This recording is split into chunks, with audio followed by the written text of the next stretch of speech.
Congratulations, you finally made it to 4 p.m. You know what that means. Happy hour. It's time to kick back, relax, and dive into the world of sports with the Young and Norvelle Show. Whether you're catching up on the latest scores, analyzing the big plays, or gearing up for tonight's games, we've got you covered. So grab a cold one, settle in, and let's talk sports. Here they are, Patrick Young and Terry Norvelle. All right, let me make an announcement right now. I'm in a good mood. It's Friday. I'm in a good mood. I don't want you folks coming in here messing around and get me in a bad mood. Ben Dobbins producing today's show. That goes for you. I'm in a good mood. We don't need any screw-ups. We don't need any mess-ups. We don't need any do-overs. I'm in a good mood, Ben. In a good mood. Okay? Just going to let you know that. All right, Benny? Yep. In a good mood. How you doing? Doing good. How about you? Not too bad. Hot as you know what outside. Man, I parked here at the studio. The Young and Norvelle Show coming to you today from the Action Sports Jack studio. And, woo! We need to do a concrete temperature, right? There's the temperature, there's the feel like, and there is the if you get off out of your car on concrete. Ben, it's hot outside. Oh, yeah. Ben, it is hot outside. Hot in here, too, with a lot of sports topics. Terry Norvelle here. We hope to hear from Patrick Young a little bit later today on the program. Hopefully he'll drive by and jump in. We've got a lot of stuff. We've got football talk. We've got Jaguars talk.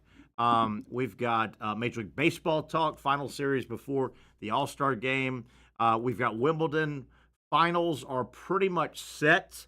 Anisimova, who had a big upset, she will take on Swiatek, if I'm pronouncing that correctly, on the women's side tomorrow. And the 1 versus 2 in Wimbledon held on the men's side. Sinner, if I'm pronouncing his right. I never can figure out how he pronounces his name. It's like Sinner. Sinner. Yeah. Sinner, the 1 seed, the number 1 player in the world. Alcaraz, Sinner, that held form. That's 1 versus 2. That'll be Sunday. Women tomorrow, men on Sunday. So Wimbledon is winding down. So we hope to hear from Brent Beard in the 5 o'clock hour, or whenever Brent wants to come on the show. You open it up, right? So Brent Beard, college sports, a lot to get to. A kind of a neat development going on next week at the British Open. We'll get to. We told you about Wimbledon, this date in sports history, Major League Baseball news and notes, Jaguar talk, all kind of stuff. And Ben, a little bit disappointed in you today so far. Why's that? I can't lie. Do you want me to lie? No. No, I should never lie. Yeah, And exactly. you know what? Honest Terry should never lie. 4:02 I'm showing, so that means we've been on the air, about 2 minutes? Yep. Thought you'd say, what a nice shirt I got on. Little purple kind of eggplant-looking thing here. Yeah. Golf shirt. It's here. I think this is Greg Norman, the shark. You know, he had that clothing line, the Great White Shark or whatever, Greg Norman. Yeah. So, any thoughts on this colorful summer shirt? Looks good. I don't know who Greg Norman is, but Greg Norman, for God's sake. should I know who Greg Norman is? Yeah, well, he had about a 5. Greg Norman had probably a 5 to 7 year run as one of, if not the best golfers in the world. Oh, well, that's bad for me. Never could win the Masters. Had a humongous choke job at the Masters. Yeah. And if you want to look it up, go ahead. Gosh darn, off the top of my head, 1 year he's leading the Masters going into the final round. I think he had a 7-shot lead. Wow. And didn't win it. Yeah, he came second 3 times, it looks like. Ooh! You see one where he had like a 7-shot lead going into Sunday morning. And at that level, you just got to kind of bump the ball around and you're going to win. Yeah. And he didn't win. Ooh. Really good run, but people probably thought he left a lot of meat on the bone with his career. Big, strong, long hitter, dashing good looks. 1996 Master. Yeah, that was his choke job. Worst choke artist of all time, ESPN. That's what it says. Yeah, it was bad. It was one of those, I remember watching it live. It was one of the, and Ben, I know you're a lot younger than me, but you've probably had this happen in your sports viewing, and it will happen as you get older. Yep. There are certain events you'll watch, and you will hurt for the team or the player. Even if it's not your favorite team or play. Now, Greg Norman was far from my favorite golfer ever. Yeah. But I remember watching that. It was painful to see him unravel. Yeah, I mean, I watched the Dolphins, so I know how it Yeah, feels. those moments really stick with you, right? Yeah. Even if you're not a huge... That's my That's my chat thing talking to me. I was up. Yeah, I was communicating Hold with on. you well. Hold on a second. I was like, who's talking? Did you hear that girl sounded kind of cute, didn't she? I think that was an AI. Didn't she sound kind of cute? It's definitely an AI. Not that at 60 years old, I'm not. I don't think I'm at the point of my dating life to just talk to any AI female voice, but I think she sounded kind of cute, didn't she? Maybe you need to talk to it more. Where was I at? What were we talking about? Being a Dolphin fan and how bad it is. And the Masters and Greg Norman. It's not much of a choke job. Here's another choke job. We were talking. Yeah, how painful. Yep. Even if it's your favorite team or player that you're pulling for, that's obvious. Yep. Sports can be just rip your heart out, painful, right? Yep. But as a neutral fan, just being a sports fan, Ben, you've probably had this happen to you, and you will as you get older into your sports fandom, if I can say that. You'll watch a game, a team, or an individual, and that team or individual will self-destruct so bad you feel for them. Yep. You're like, oh, Greg Norman choking in that Masters. Oh my God. You're watching going, please stop. Just please, I need this train wreck to stop. Another golf one that if you can look up and give me the headlines. I hate to put you to work here on a Friday, but Works.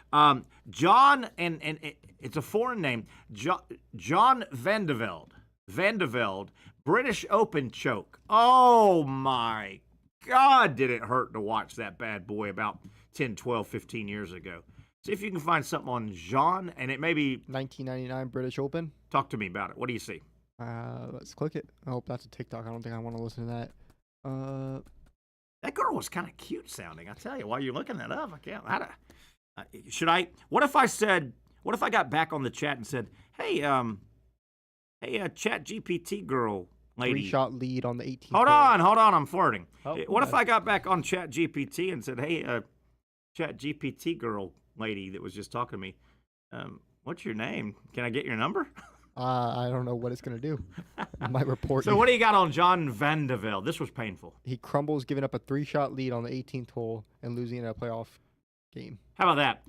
3-shot final hole. Now, Greg Norman had like a 6-shot lead going into the final round. Vandevelde would hit it in the water, and he chunked it back into the water. It was painful. Oh, sports can be cruel. All right, Jaguar Talk coming up momentarily. Major League Baseball, big weekend. A lot of teams trying to kind of position themselves where to go after the All-Star break, which comes up on Monday. So Major League Baseball will stop play after Sunday's games. We've got a game or two that are completed we'll get to. We also have some college sports to talk about with Brent Beard. So a lot to get to. Ben, you got anything? Anything you need to get to today? What do we got? Anything? Not too much. I'll be watching the Wimbledon on Sunday. I don't think I'll watch too much of the girls, but Yeah, you're kind of a men's tennis guy, aren't you? I'm getting in there. You play tennis? Yeah, I played tennis in high school, but never. Okay.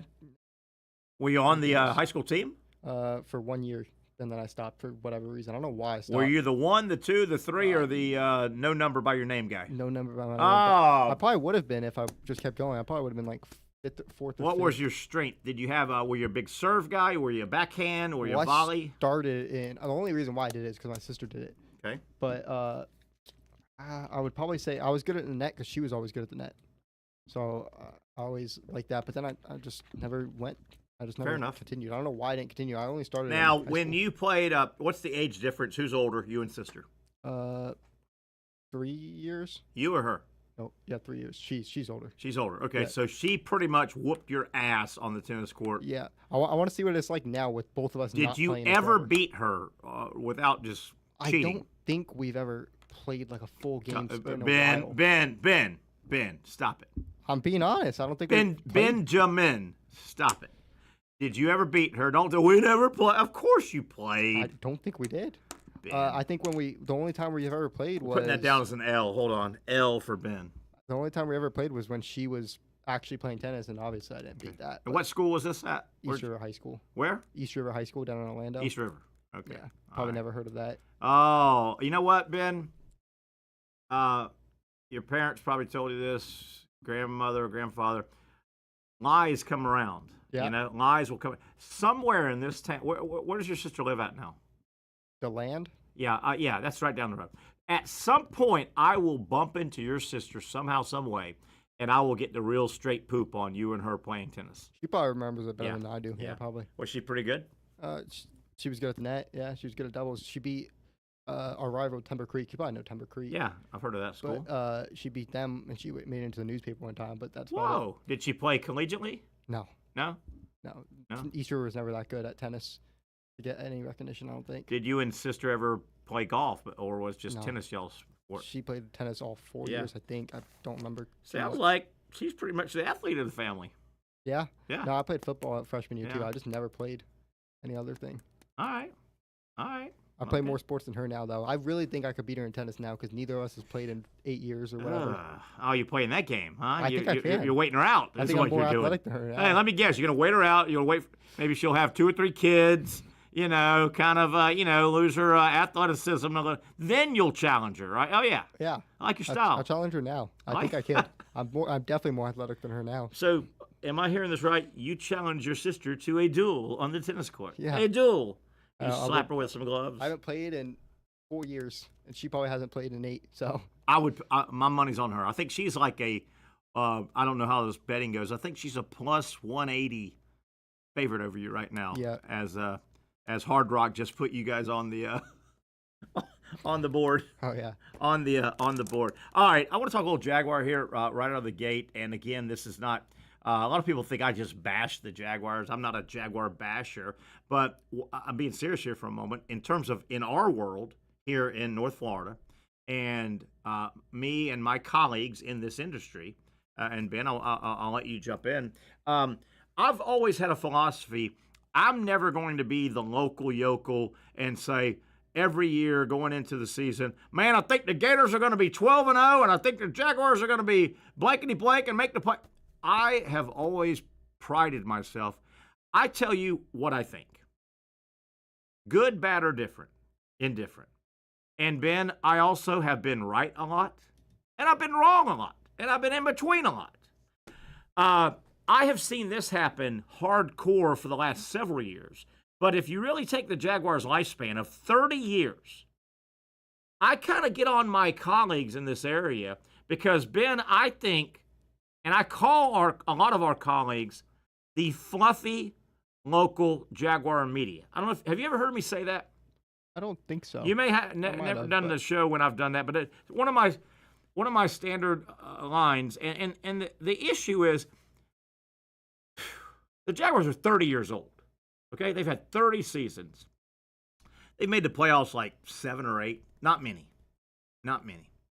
And a bunch of the Jaguar seasons, it didn't take a rocket scientist to look at the roster and the team and from last year and the following year and go, you know what? If I take truth serum, I've got to get on the air and say, I don't think they're going to be very good.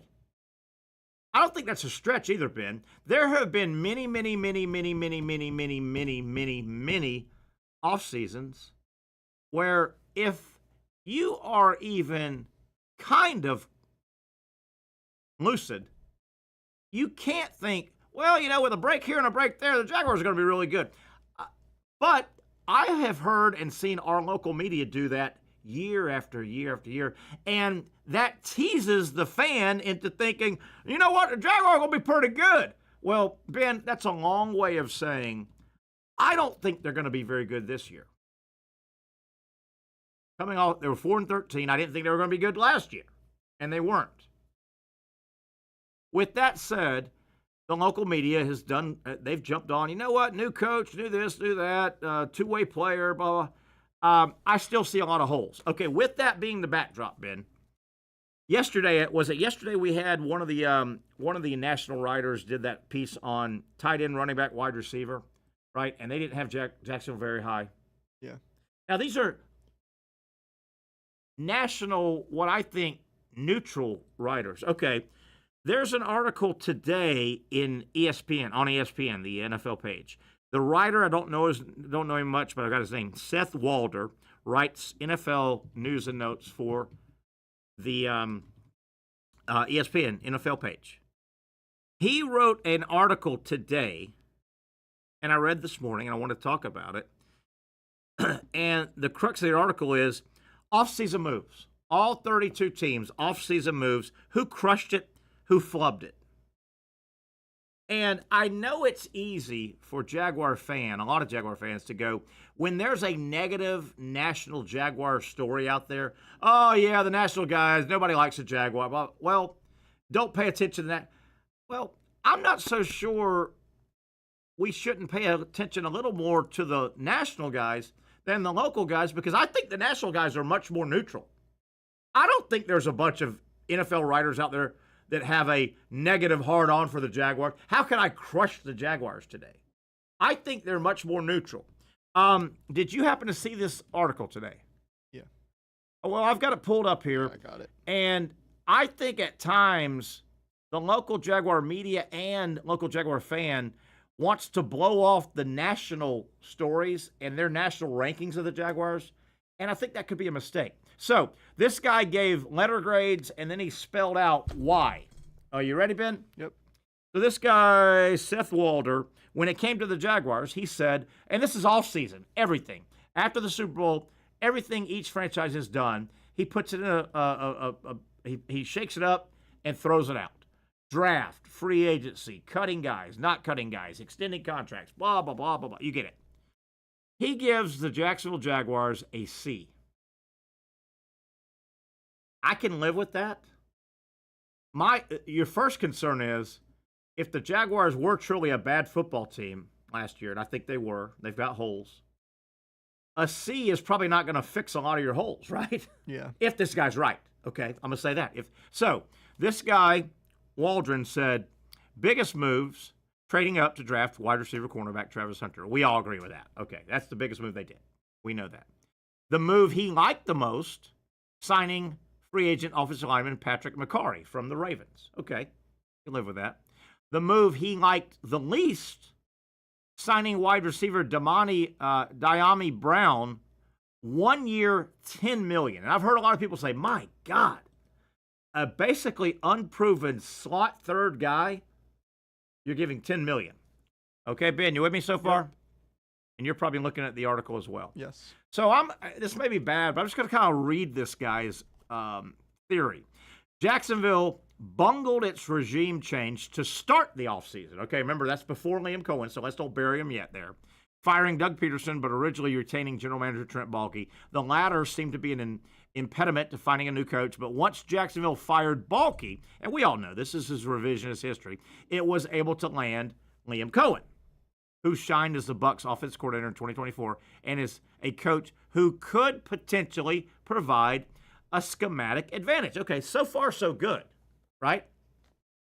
So far so good. So he goes on to say, new Jaguar GM James Gladstone wasted little time making a big move, dealing picks number 5, 36, 126, and a 2026 first rounder for the number 2 selection, blah, blah, blah, along with picks number 104 and 200. They used that to pick Hunter, of course. The trade was an overpay. So he says the trade was an overpay, with Jacksonville giving up a quarterback-level premium to make the move. Yeah. So that tells you he didn't like it at all. Yeah. Nothing against Travis Hunter, but I think this is more looking at from 1,000 feet away, looking at the franchise, Jacksonville, and seeing where they're at. This might not have been the best move to make. Yeah. Is that how you interpreted that? Yeah. Yeah, basically. So he goes on to say, Hunter is the most justifiable non-quarterback to prompt such a move because of his potential to be a high-end wide receiver and cornerback. But this is Walder going on to say, but I would not have made this move, which demonstrated a level of overconfidence in the evaluation process that usually does not pay off. The Jaguars mitigated the value damage of the Hunter trade with a nice trade down. So they did the next day trade down with the Lions and get a pick or two back. But this guy did not think the Jaguars, where they're at as a franchise, that going for Hunter at that point and going up and selling a lot of your future was the move. I felt 200% exactly like him. I think they mortgaged the future, and it's going to bite them in the ass. I hope I'm wrong, but I think they mortgaged the future, and it's going to bite them in the ass. He goes on to say the Jaguars made several other moves I did not love. Again, this is the writer from the article from ESPN today. Before drafting Hunter, they traded Christian Kirk to the Texans, then signed Diami Brown to a one-year, $10 million deal. He's already said he hated that. And a lot of people said, whoa, you way overpaid for that receiver. I'm very skeptical. This is the writer again. I'm very skeptical of Brown, who recorded 226 receiving yards in 3 playoff games last season, but has amassed only, how about this, 784 receiving yards total over his 4-year career. Ouch. Ben, that's scary. Yeah. 784 receiving yards total over his 4-year career. There's a big chance that the playoffs were an outlier. Jacksonville, the playoff run that Brown had, he caught 200 of his 700 yards in the playoff. He's saying that was probably an outlier. And then he goes on to say Jacksonville later cut Gabe Davis for this guy. And I added that in, but that's kind of what it meant. He goes on to say, and I've got a good buddy of mine, that is a 100% Cowboy fan, and he knows this player, and he shook his head at this. The article goes on to say the Jaguars also gave Jordan Lewis a 3-year deal that averages $10 million a year. Lewis is coming off a nice season with the Cowboys at cornerback, right? But that's quite costly for a 30-year-old slot cornerback who has an average 1 yard per coverage snap over the past 4 seasons. I'm not totally sure on what that exactly means, but it doesn't sound good. That was per NFL Next Gen Stats. The Jaguars, he goes on to say, the Jaguars also signed Robert Hainsey to replace retiring center Mitch Morse and signed safety Eric Murray to replace Andre Sisco. Remember, Hainsey is a guy that got beat out in Tampa by a rookie center. So they signed a guy that couldn't beat out a rookie. Maybe he's the best center in the history of football, maybe. I'll give you that. But he didn't play last year because he couldn't beat out a rookie. Now, it looks like his wrap-up, he says this. One move that this is the writer for ESPN, one move I was a big fan of was the signing of Patrick McCarry to a 3-year deal that averages $12.5 million per year. McCarry is a versatile lineman with experience at center, guard, and tackle, and had a 95% pass block win rate at guard last season, which ranked 5th best at the position. Oh, how about that? And he gives the Jaguars an overall C.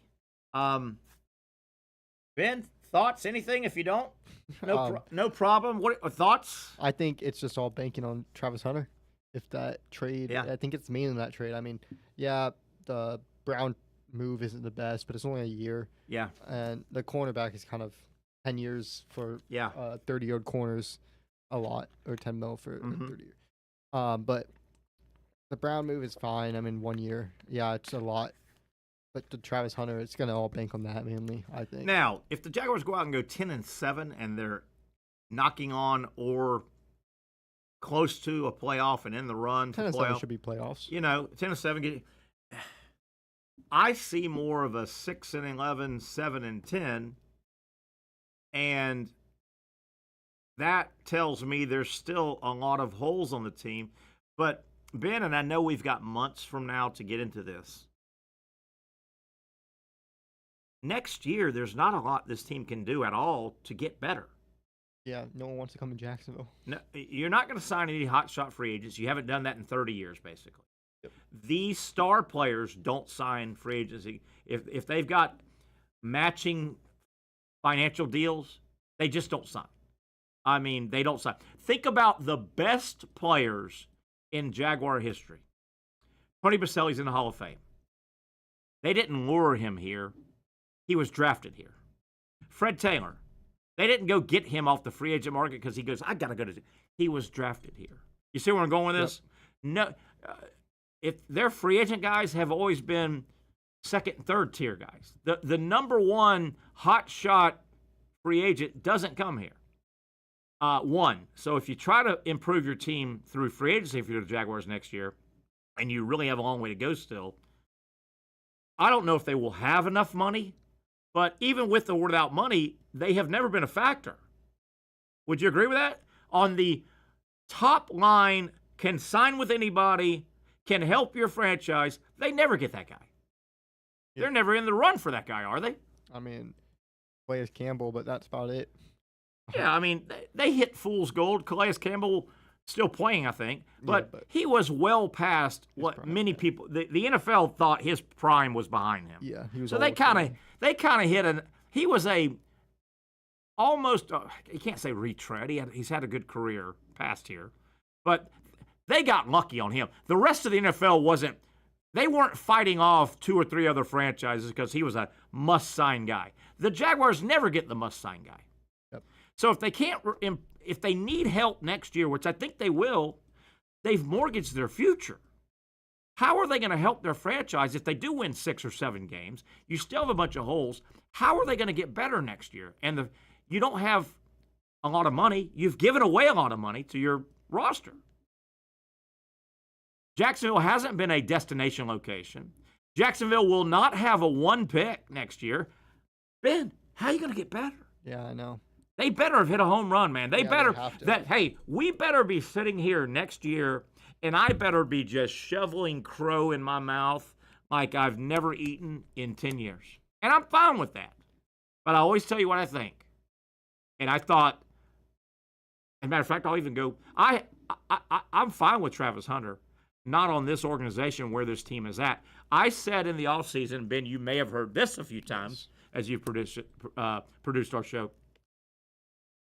February, March, April, going into the draft, I said a million times, if I was making the call down at that stadium in the meeting rooms, I think it came down to, should the Jaguars go big sexy or should the Jaguars go big ugly?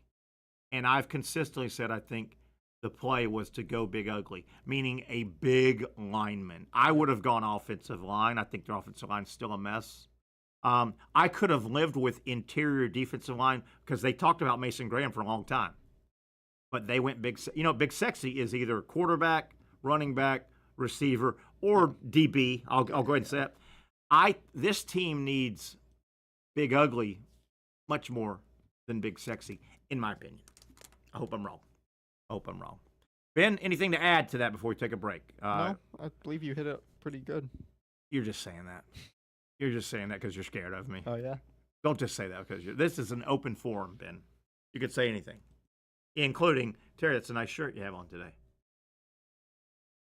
My apologies, I was unmuting. Yeah, you got to skip by you today. I thought, man, look at this damn purple summer. This perfect shirt for summer, spring, right? Yeah, it's a good shirt. Jeez, I'll tell you one thing. When you have to bring your own compliments to the party, it ain't good. It ain't good. All right, let's talk some Major League Baseball. When we come back, we'll have Brent Beard, hopefully in the second hour. Patrick Young may or may not hit with us here as we head into I'm excited about this weekend. I think we're going to have some baseball news, some baseball trade movement going into the All-Star game. But it is a big weekend. We've got several Major League Baseball series that have started today. Will be Friday, Saturday, Sunday. Sunday, everybody shuts it down. All-Stars head to Atlanta on Monday. They play on Tuesday. Wednesday, Thursday off of next week, and then we hit the run, the Major League Baseball run. So we're going to talk some baseball on the other side. We'll talk some more about Wimbledon. I got a fun British Open story about how it's going to be covered next week, golf-wise. We'll talk about that and a whole lot more. He is Ben Dobbins. I'm Terry Norvelle. It is a Friday edition. Glad you're with us here on the Young and Norvelle Show, coming to you on Action Sports Jacks. At Southeast Orthopedic Specialists, we know pain and injuries can stop you from doing what you love. This is why our board-certified orthopedic specialists offer the latest in both non-surgical and surgical treatment options and create a treatment plan tailored to your unique lifestyle and goals. So, whether it is a sports injury or that nagging pain that's keeping you from doing what you love, our team has the right treatment for you. For more information or to schedule an appointment online, visit our website. You really got to hand it to him.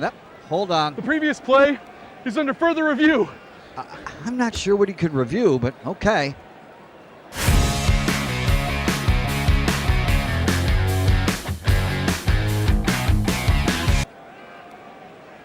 Sure has been a while. Dine in at Hurricane Grill and Wings for the football season. Well, there he is. Oh, what is that?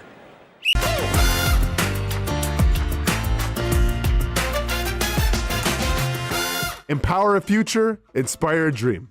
It's a bold but simple mission for the Jacksonville Police Athletic League known as Jax PAL. Help the next generation of kids in Jacksonville shape a brighter future. Their after-school programs, teenage leadership programs. There's community outreach. This has been just an awesome opportunity to be out here with my colleagues and do something good for the community. It's really been an interesting opportunity to just see everybody work together in a way that we don't normally in the office. And there's sports.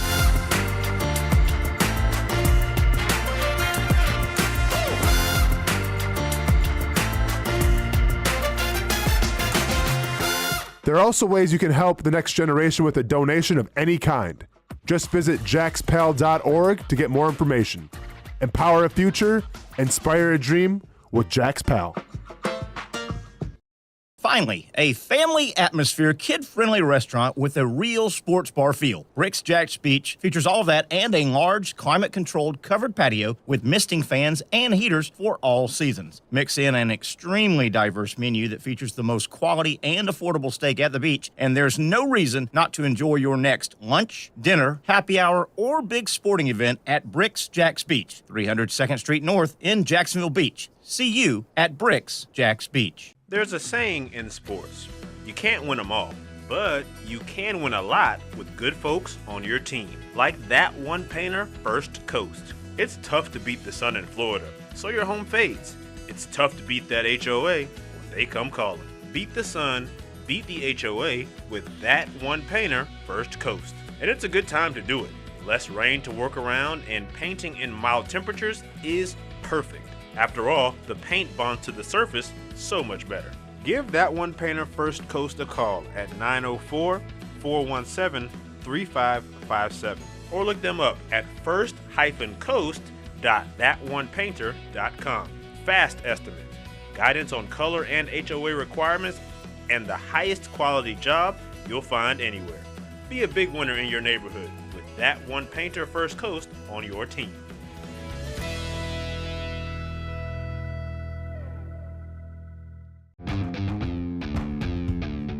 When you think sports, you think Action Sports Jacks, the official station of the Jaguars, on location for every game. But the most experienced team in town doesn't stop there. From high school football to the big events in the area, Action Sports Jacks is always on. Now, we take that to a new level. Action Sports Jacks 24/7 is around-the-clock coverage of the teams you love and the moments you can't miss. The best local sports in Jacksonville on Action Sports Jacks 24/7.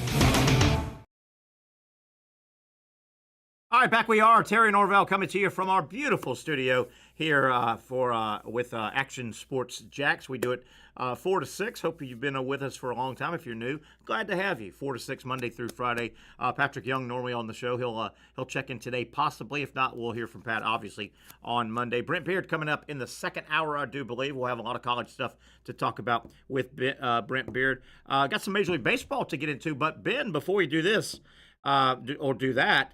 Let me throw this out, and I want you to walk me through here, make sure I'm not missing something. We've known that the Florida Gator basketball team, men's, defending national champions, that they were going to play a game. It's been pretty much understood. Florida and Miami, the Canes and the Gators, will get together this year early in the college basketball season. They're going to play a neutral site game here in Jacksonville. That was pretty much announced, and no more details, but that popped out, Ben, 2-3 weeks ago. We've known that. Florida actually opened up their season last year here in Jacksonville against South Florida. A nice crowd, midweek game. So, Ben, the University of Florida released today the official announcement. So, hey, I guess the contracts got signed and blah, blah, blah, but it was going to happen. So, UF sends out a release. And help me out, Ben. I want to make sure I'm not missing something here. UF says, okay, it's a done deal. We're excited. Here's one more non-conference early season schedule for the men's Gator basketball team. Florida versus Miami in Jacksonville, neutral court, down at the arena, MyStar Arena, Sunday, November 16th. And, Ben, I looked at the release today, and there is no tip time. So I immediately went, wait a minute, what's the deal here? And I go, whoa, are the Jaguars playing that same day? And, Ben, am I looking at this right? This is not a big deal, but it is a deal. Yeah. The Jaguars, I'm showing, will play Sunday, November 16th at home, a home game against the Chargers at 1 o'clock. Yeah. Is that right? That's right. I wouldn't want to be downtown during that day. Yeah, so I'm sitting there, and it's not this happens in big cities. You have multiple events in the same area. I get that. Yeah. But that does explain why Florida-Miami does not have a tip time yet. I would imagine the basketball game has to tip off at 7 o'clock Sunday night, right? Yeah. And so I guess it could, right?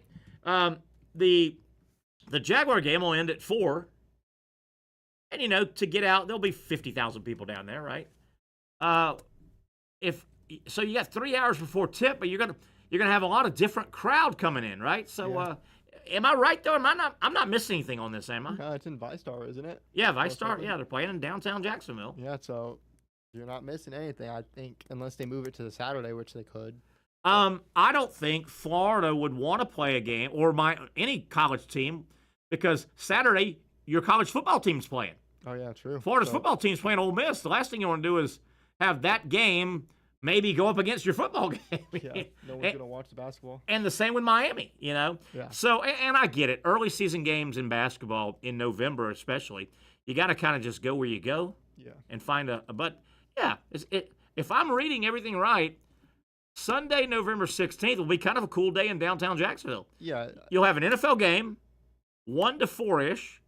And then the defending national champion Florida Gator basketball team will take on Miami, I'm guessing, 7 p.m. tip-off. Yeah, if you're going, you might as well just go to both. Why wouldn't you? And if you're the Jaguars, don't you do some kind of little double dip if you get caught and need to sell some tickets? Don't you do a little double dip? Yeah, try it. Well, you contact UF or City of Jacksonville, say, hey man, let's do a little double dip here.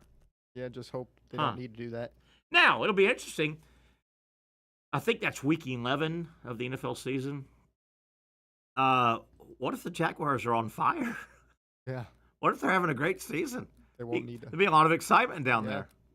But I don't think I missed anything. You're going to have a doubleheader, NFL college basketball doubleheader in Jacksonville, Florida. That's kind of cool. Yeah. Jags, college basketball is pretty cool. Yeah, I think that's cool. And it kicks it up a notch. It's the defending national champions. Yeah.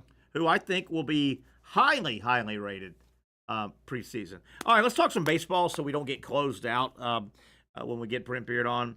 A lot of stuff has happened this week, will happen this weekend going into the All-Star game. Man, did you see what the Yankees did yesterday and how they won their game? Ben, did you see that? No clue. Wow. How about the Yankees? They were scuffling around. They've now won like 5 in a row.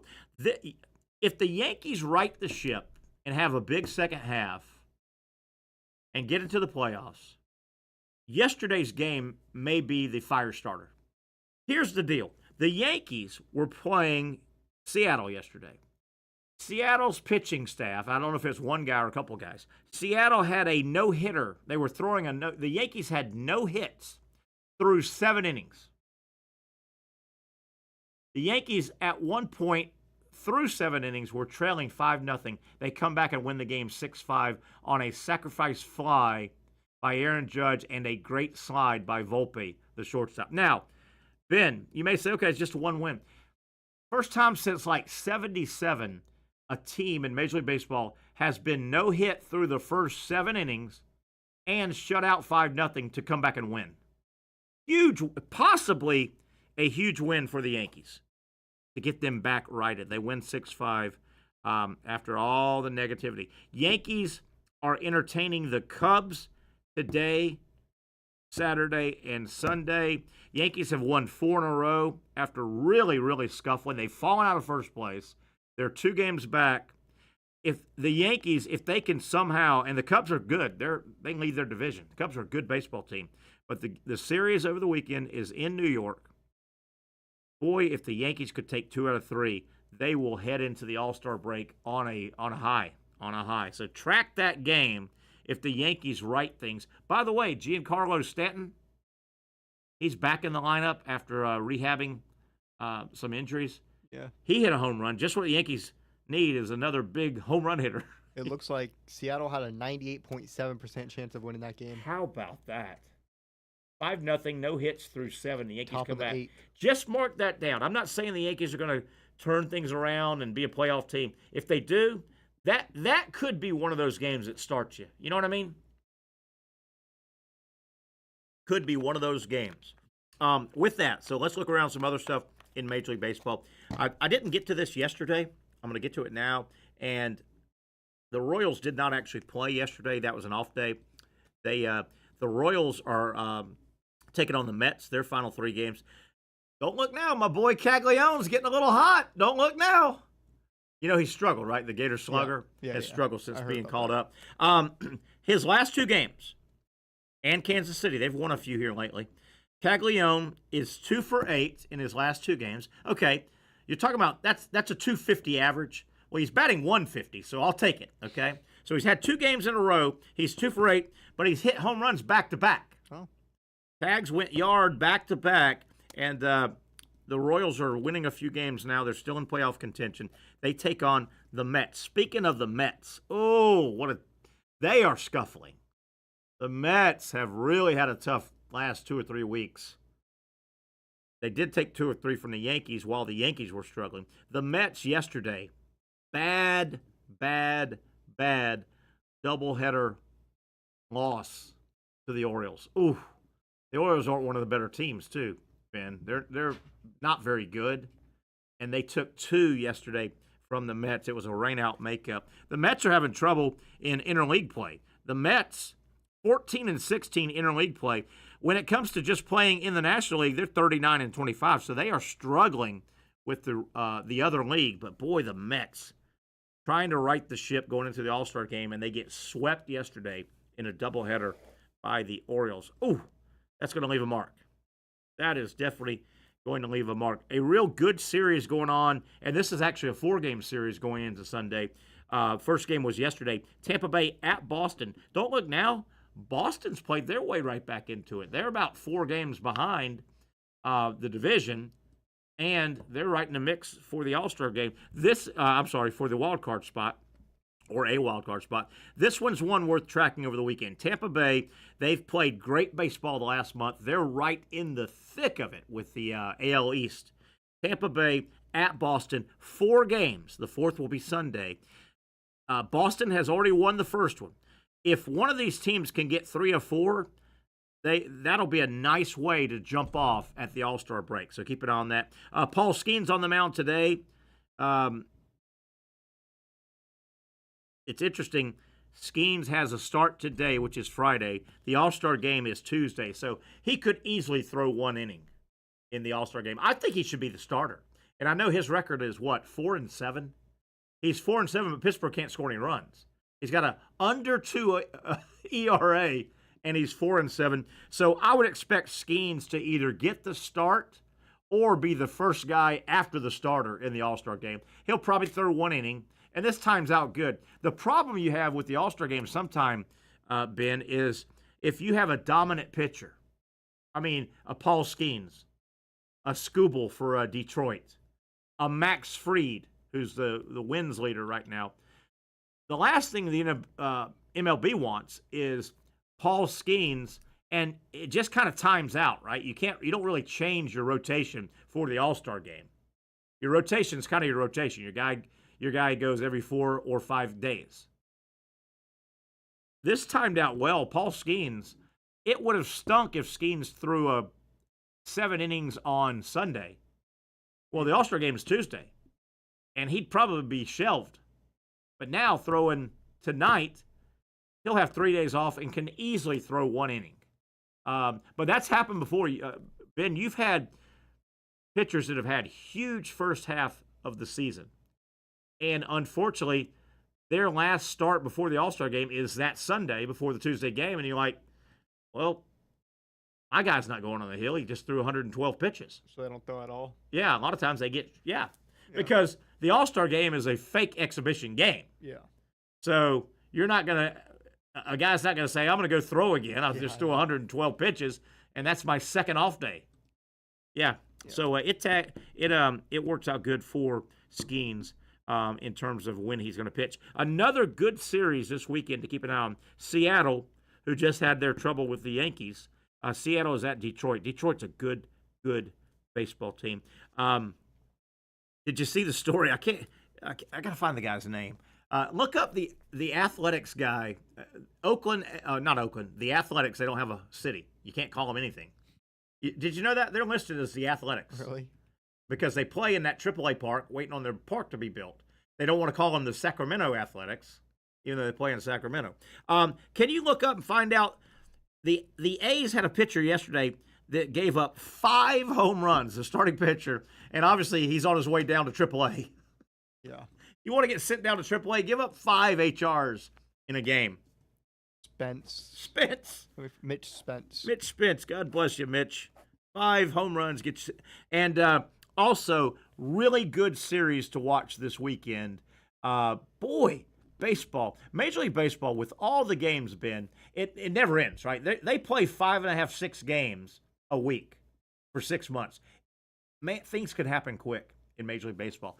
Ben, it was 2 weeks ago, the frickin' LA Dodgers were playing great baseball. They were sweeping really good teams. They were stretching their lead to 8.5, 9 games.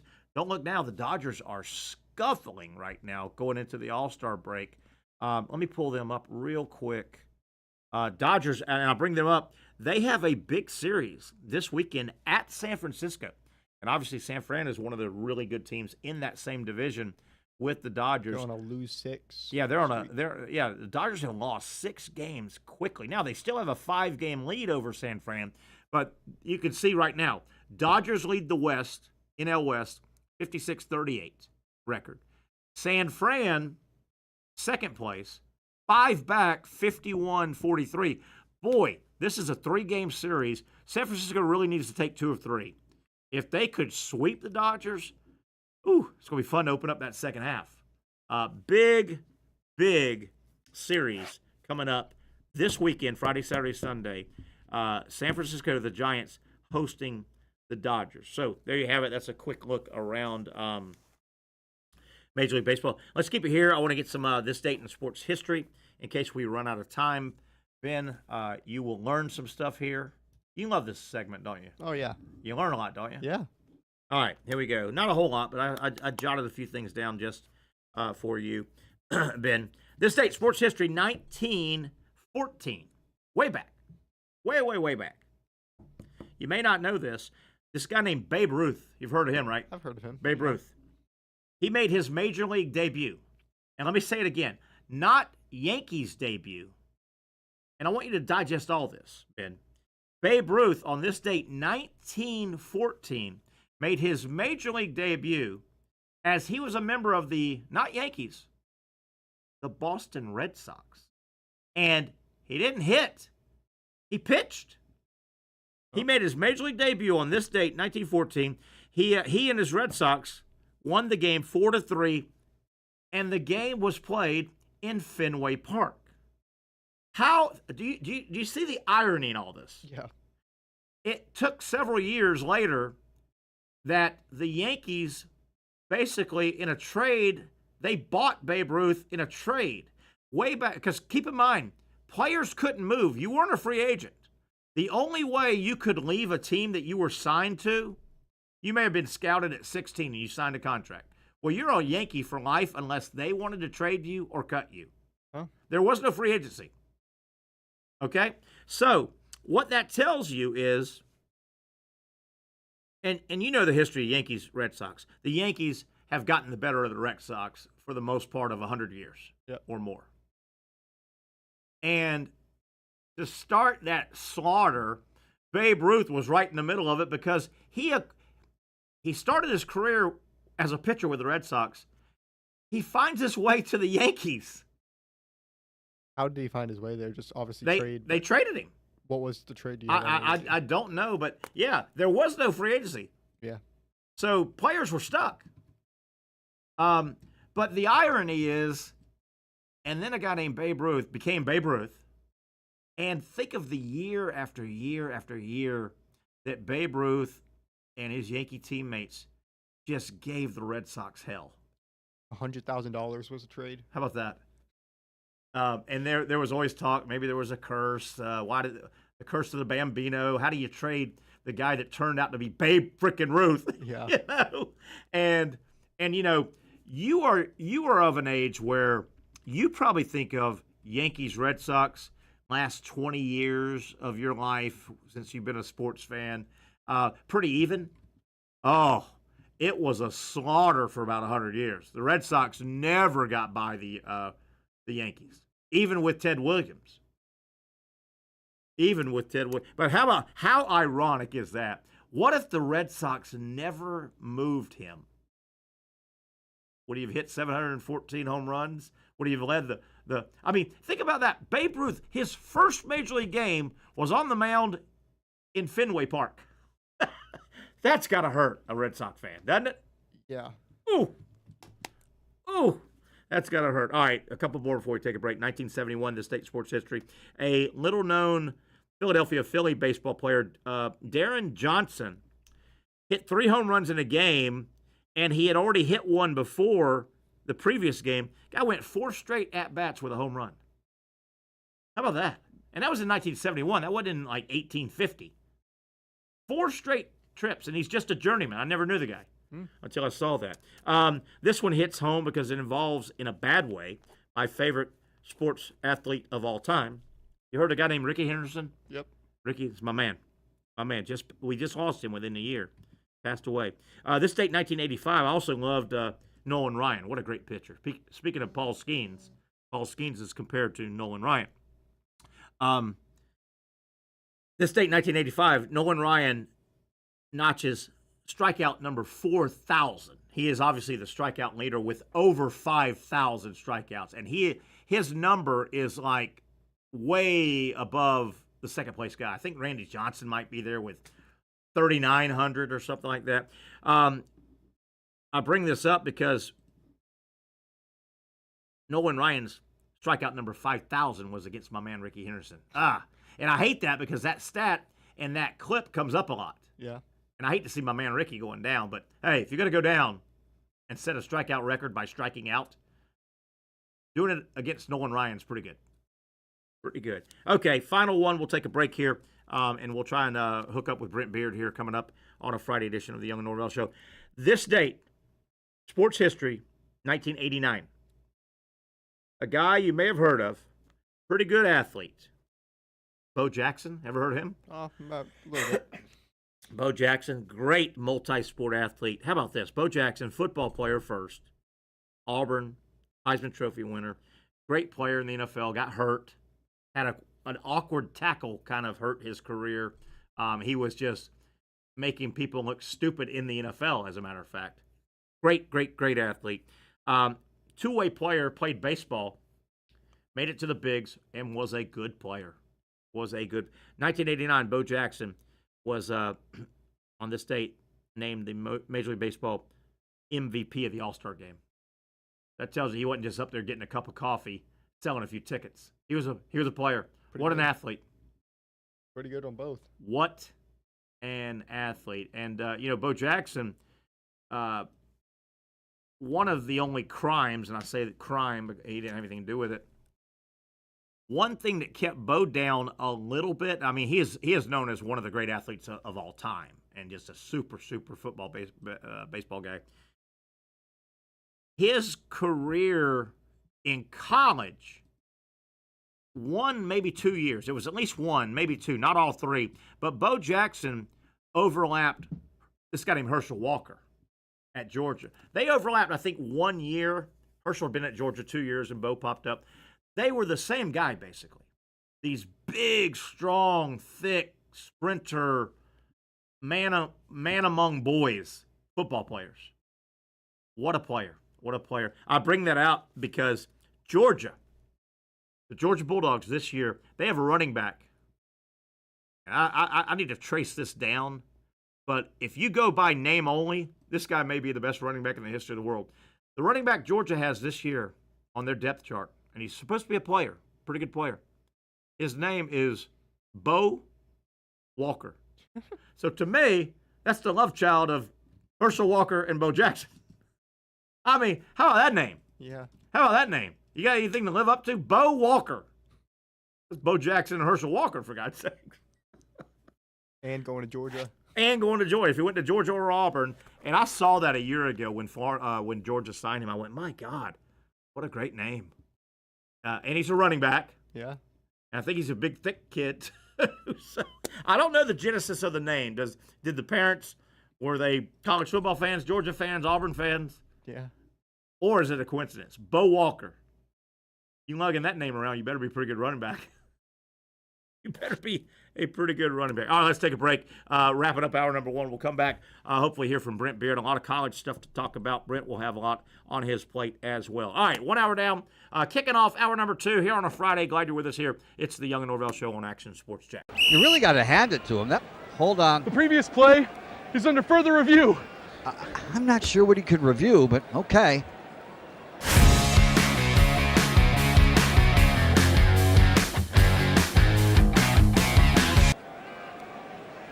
Sure has been a while. Dine in at Hurricane Grill and Wings for the football season. Well, there he is. Oh, what is that? At Southeast Orthopedic Specialists, we know pain and injuries can stop you from doing what you love. This is why our board-certified orthopedic specialists offer the latest in both non-surgical and surgical treatment options and create a treatment plan tailored to your unique lifestyle and goals. So, whether it is a sports injury or that nagging pain that's keeping you from doing what you love, our team has the right treatment for you. For more information or to schedule an appointment online, visit our website. Most of us know how to throw.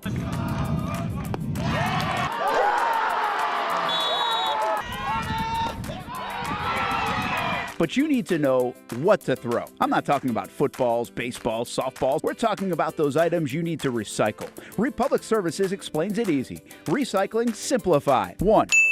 Know what to throw. When in doubt, throw it out. 2. Empty, clean, and dry those materials. It takes an extra minute, but it makes a big difference. And 3. Don't bag it. This makes the recycling process faster and more efficient. This is a look at the Republic Services North Florida Recycling Center. You can make this process even more efficient. By utilizing those 3 steps, Republic Services can help you become a better recycler in your home. Learn more at recyclingsimplified.com. Finally, a family atmosphere, kid-friendly restaurant with a real sports bar feel. Bricks Jack's Beach features all of that and a large, climate-controlled covered patio with misting fans and heaters for all seasons. Mix in an extremely diverse menu that features the most quality and affordable steak at the beach, and there's no reason not to enjoy your next lunch, dinner, happy hour, or big sporting event at Bricks Jack's Beach, 300 2nd Street North in Jacksonville Beach. See you at Bricks Jack's Beach. Baker's Sports. It's a hometown business filled with hometown people trying to make you feel right at home. Chris Conley, Jacksonville University. Walker Wright, class of 2018, West Nassau High School. Michael Young, Fletcher High School. Baker's Sports started in a grassroots way and now outfits much of the Southeast. Will Olive, Mandarin High School. Go Stangs. High school sports, travel sports, youth sports of all kinds. They are a one-stop shop carrying Nike, Adidas, Under Armour brands, and more. Vincent Caldes, Oak Leaf High School. Tony Mazzio, Sandalwood High School, class of 2002. Samuel Coffrin, Paxton School for Advanced Studies. Whether it's sports teams on the field or it's your team in the workplace, like our Action Sports Jacks team, and community events like the Dream 18 Golf Tournament, and many others. Cole Tilley, Hilliard High School. Reagan Webb, Eagles View Academy. Look good, feel good, play good with Baker Sports. Custom sports apparel since 1997. Shop with the hometown team at bakersport.com. The rhythm of my heart is beating like a drum, with We Are Martyr rolling off our tongues. Never will we roam, for we know our place is down. Where the ocean meets the skies, we be sailing. Where the ocean meets the skies, we be sailing.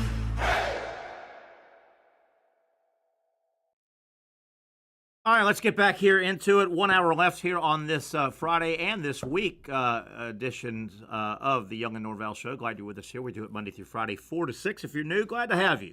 If you're a veteran, spread the word. We appreciate everything you do to help us grow the show. Ben Dobbins producing. He'll be back on Monday in here running things, and then we'll have Casey Kurtz back. PSA before we get going, it appears to be that we have a severe thunderstorm warning in some of our area, and this is through 5:15, so about another 15 minutes. But let me tell you folks real quick, the impacted areas of this thunderstorm warning: Ponte Vedra Beach, Fruit Cove, Jacksonville Beach, Neptune Beach, Ward Golf Village, Palm Valley, Sawgrass, Nocatee Bayard, and Durbin. I bring this up.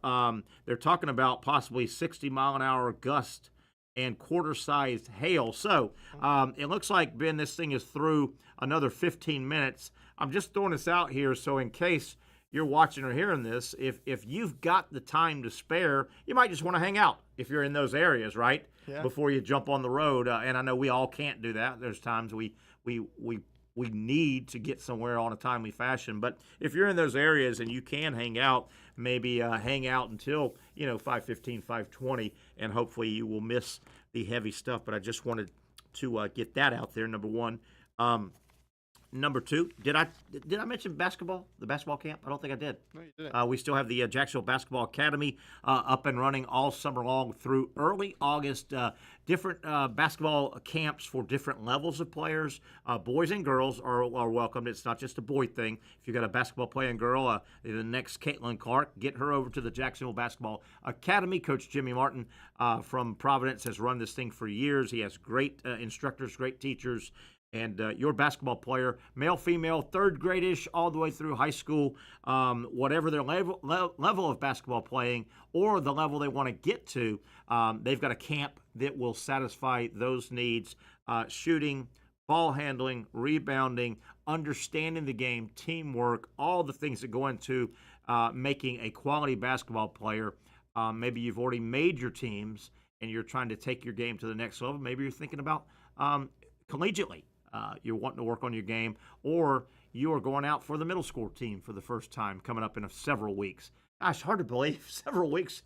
High school will be back, right? Yeah. High school starts around here now, like August 20th or something like that, But again, you may have a basketball player looking to make the middle school team, try out for the middle school team, maybe trying to make the JV high school or the varsity, or hone their game. You can't go wrong by hooking up with the Jacksonville Basketball Academy. Look them up online, find all the information. Camps run all the way through the first week in August, so you've got plenty of time. Jacksonville Basketball Academy.com. Hey, real quick, our show this time of year, we are always looking to set our football season locations. We normally are totally sold out Monday, Tuesday, Wednesday, Thursday, Friday.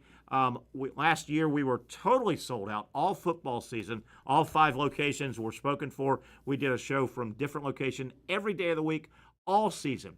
August, September, October, November, December, and January, which led us right into the Super Bowl, which is the first Sunday of February. We've got a couple openings. I'm just now getting out there, kind of moving these last few openings. So if you've got a business, sports bar, or restaurant business that you would like us to broadcast our show from all football season, what a great way to get your message out, your business, product, service. We will be happy to broadcast from your location. Reach out here, drop me a message on Facebook or any of the social media when you consume the Young and Norvelle Show. Drop me a message and I'll get back with you. We'd love to talk to you about bringing our show to your location all football season long. What a great way to push your business, your product, your service, and it's also a great way to start getting the word out as Christmas falls in football season. You may have heard Christmas and football have overlapped for about a billion years. All right, Mr. Dobbins, as we kick off hour number 2, let me know when and if Brent Beard joins us here. Should be shortly. I need you to help me figure this out. So the British Open, golf, next Thursday, Friday, Saturday, Sunday. Big event, the final major of the year. Portrush. It bounces around. You know, the Masters is always at one course. U.S. Open bounces around. PGA bounces around. And so does the British Open. British Open goes between 5 locations. So it's at a course called Portrush. This will be, the major will be the first time the technology that we're going to talk about is used in golf. Portrush is the location. The organizers have agreed to use Spider Cam on the 18th green. All right, Ben, I'm going to read some of this. You got to help me out. I don't totally understand it. The RNA, Royal and Ancient Golf Club, which runs the British Open, the RNA has installed a Spider Cam above the 18th green at Portrush for next week's British Open. The first time the technology has been used in golf. And stay with me here, Ben. The 4-point wire cam system has been suspended, already set up, above the final hole using 4 25-meter-high pylons and will be used to provide spectacular aerial views and unique angles of play, as well as capturing the Open champions' final walk up the 18th in unprecedented detail. The walk up the 18th at British Open has always been historic. The bobbies, the police, always let the crowd follow the final group, and it's a beautiful sight. It speaks to golf. But, Ben, the players were briefed by the RNA's plans last week. While there were concerns expressed during internal discussions beforehand that some players would be unhappy with the intrusion and the potential for distraction caused by a roving camera during preparations for a shot, it is understood there have been no complaints. All right, Ben, you with me so far? Yep. Spider Cam has been deployed by broadcasters in stadium-based sports such as football, rugby, and cricket for several years. But the logistics and the cost involved have prevented it being used in golf. I don't really understand that part, but we'll move on. The RNA is understood to be paying the operational costs. It gives figures in non-English dollars, but it looks like a big number. After a 12-month planning project undertaken in collaboration with European Tour Productions, which in conjunction with IMG Media is responsible for producing coverage of the Open, the Ryder Cup, and the DP World Tour. All right. I'm still not... My first thought is, what's different than that overhead than, like, they use drones now, and the blimps and stuff zoom in and give... Okay, so just keep that on the back burner. The Spider Cam coverage will be made available to the RNA broadcaster partners, including Sky Sports in the UK and NBC in the US, who are both delighted with the innovation. Is it that big of an innovation, though? Okay, hold that. Okay, you got a lot of stuff you got to hold there. If deemed successful, Spider Cam could be used in future tournaments where the logistics allow, although due to the cost, it is unlikely to become a regular fixture and feature of golf events. Discussions over whether Spider Cam can be used at next year's Open at Royal Birkdale will take place after this year's. So they're already looking at next year. So here we go. A little bit more. And here's a quote from the head broadcasting dude, Paul Sutcliffe. It's not often the Open is the first to do something, as usually innovations are made by the tours before being introduced by the majors. So this is really exciting, Sutcliffe went on to say. Portrush is one of the few venues without a clubhouse on the 18th green, so that gave us a unique opportunity. Okay, I see that kind of, sort of, but with more space around the green, we have been able to install technology. There will be some wires around the green, but the camera, and here you go, Ben, but the camera will retract to the grandstand before each player's second shot, so we're confident there will be no interference. Let me stop there. It sounds like they're not going to use it for the approach shot to the green. Right? Yeah. Doesn't that sound like? Yeah, or it's going to be farther away at least. But isn't that what you would want to zoom in on and see? Yeah. Is the approach shot to that green. Okay. So anyway, 2019 was one of the most iconic Opens with the emotion of Shane Lowry winning. The last time I was at Portrush was 2019. And Spider Cam will be available, will enable viewers to walk with the 2025 champion up the 18th green. It's the greatest walk in golf. Can't you just get that done with a tower cam? Yeah. I'm being serious here. Spider Cam will complement existing technology, including a plane camera, aerial drones, and bunker cameras to enhance live coverage of the Open. But don't they construct those towers and stuff and put cameras up there? Yeah. Is this that big of a deal? Am I missing something here? I don't know. It kind of makes you, I guess it might be like a more of an immersion, like you're right above the person. I guess. But, yeah. Another RNA guy says, we have worked closely with the European Tour Productions to invest in cutting-edge broadcast technology and believe the Spider Cam will bring millions of fans a new perspective of the action with incredible detail and accessibility wherever they are in the world. Huh. And I guess I could keep on reading here. Hold on. Longest golf, blah, blah, blah. The Open is the longest single broadcast in golf with 48 hours of live coverage on air over 4 days. Okay, so they're on the camera, on TV a lot.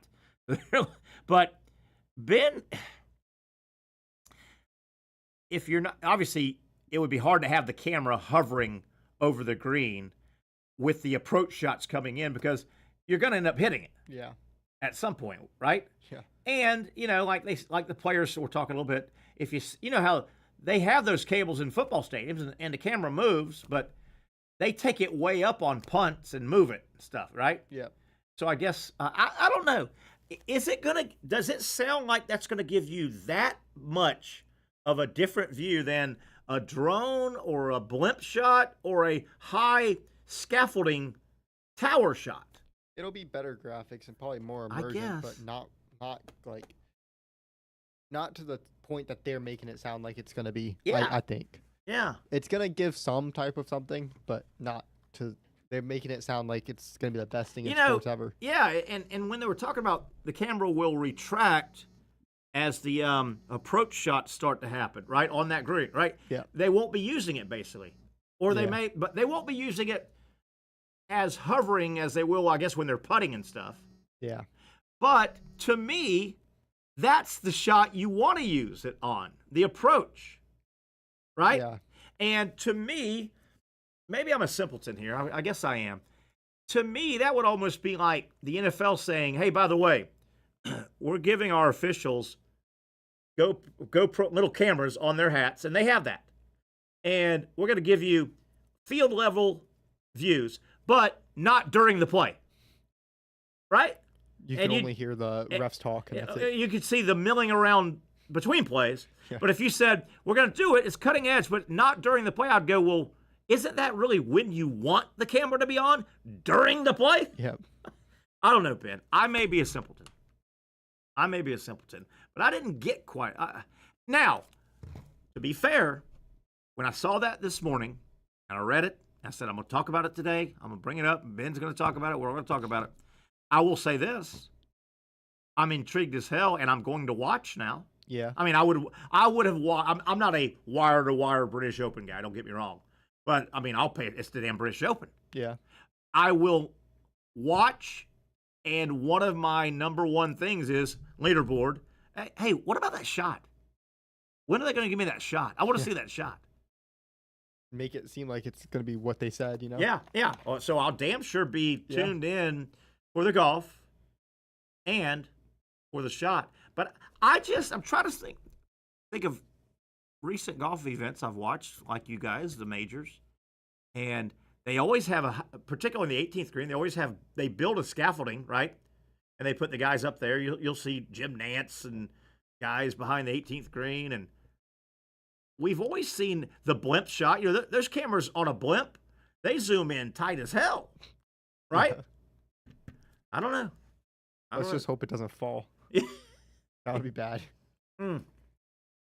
Let's do that. All right, let's take a break. Hopefully Brent will join us about 15 minutes after the top of the hour here. I want to hear from Brent Beard. He's got some good stuff coming up with NIL, including, Ben, I don't know if you saw this, The July 1st was kind of one of the drop dead dates where it was approved now that the schools can pay the players directly.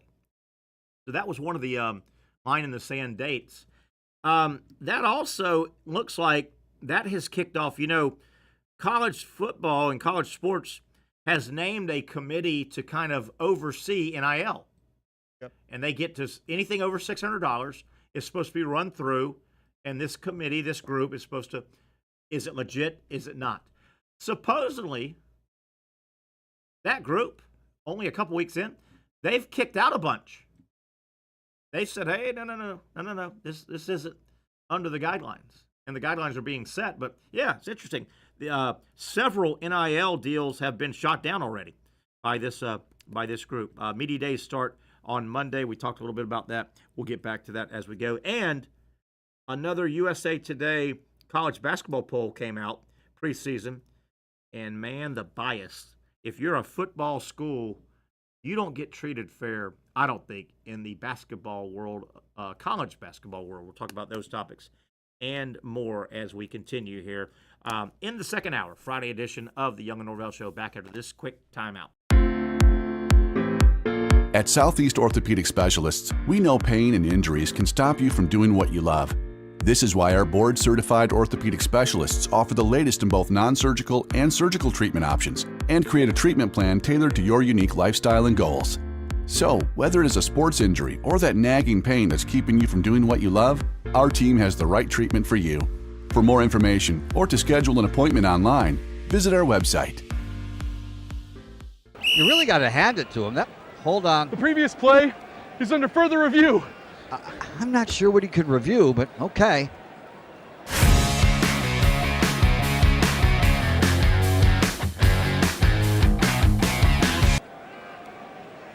Sure has been a while. Dine in at Hurricane Grill and Wings for the football season. Well, there he is. Oh, what is that?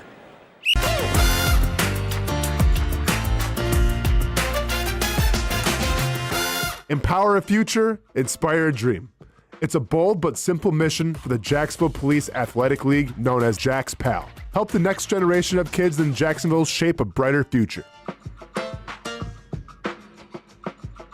Their after-school programs, teenage leadership programs. There's community outreach. This has been just an awesome opportunity to be out here with my colleagues and do something good for the community. It's really been an interesting opportunity to just see everybody work together in a way that we don't normally in the office. And there's sports.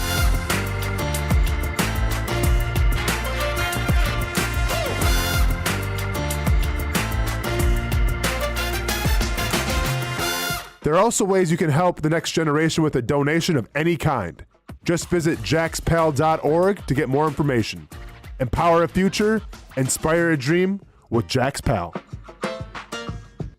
Finally, a family atmosphere, kid-friendly restaurant with a real sports bar feel. Bricks Jack's Beach features all of that and a large, climate-controlled covered patio with misting fans and heaters for all seasons. Mix in an extremely diverse menu that features the most quality and affordable steak at the beach, and there's no reason not to enjoy your next lunch, dinner, happy hour, or big sporting event at Bricks Jack's Beach, 300 2nd Street North in Jacksonville Beach. See you at Bricks Jack's Beach. There's a saying in sports, you can't win them all, but you can win a lot with good folks on your team. Like that one painter, First Coast. It's tough to beat the sun in Florida, so your home fades.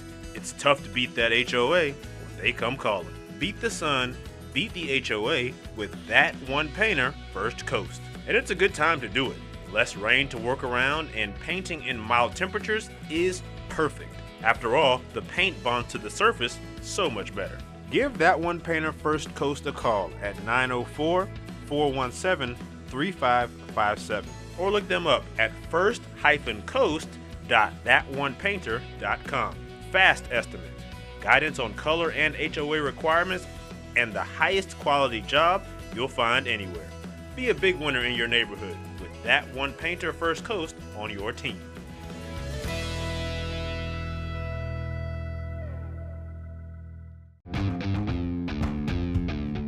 When you think sports, you think Action Sports Jax, the official station of the Jaguars, on location for every game. But the most experienced team in town doesn't stop there. From high school football to the big events in the area, Action Sports Jax is always on. Now, we take that to a new level. Action Sports Jax 24/7 is around-the-clock coverage of the teams you love and the moments you can't miss. The best local sports in Jacksonville on Action Sports Jax 24/7.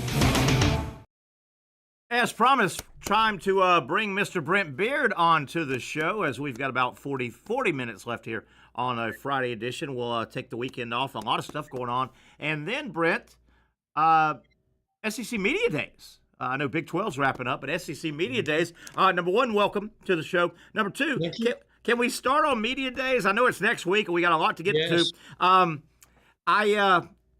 If you and I were going, I think we would do what I think a lot of media people are going to do. I think we'd take off after Wednesday.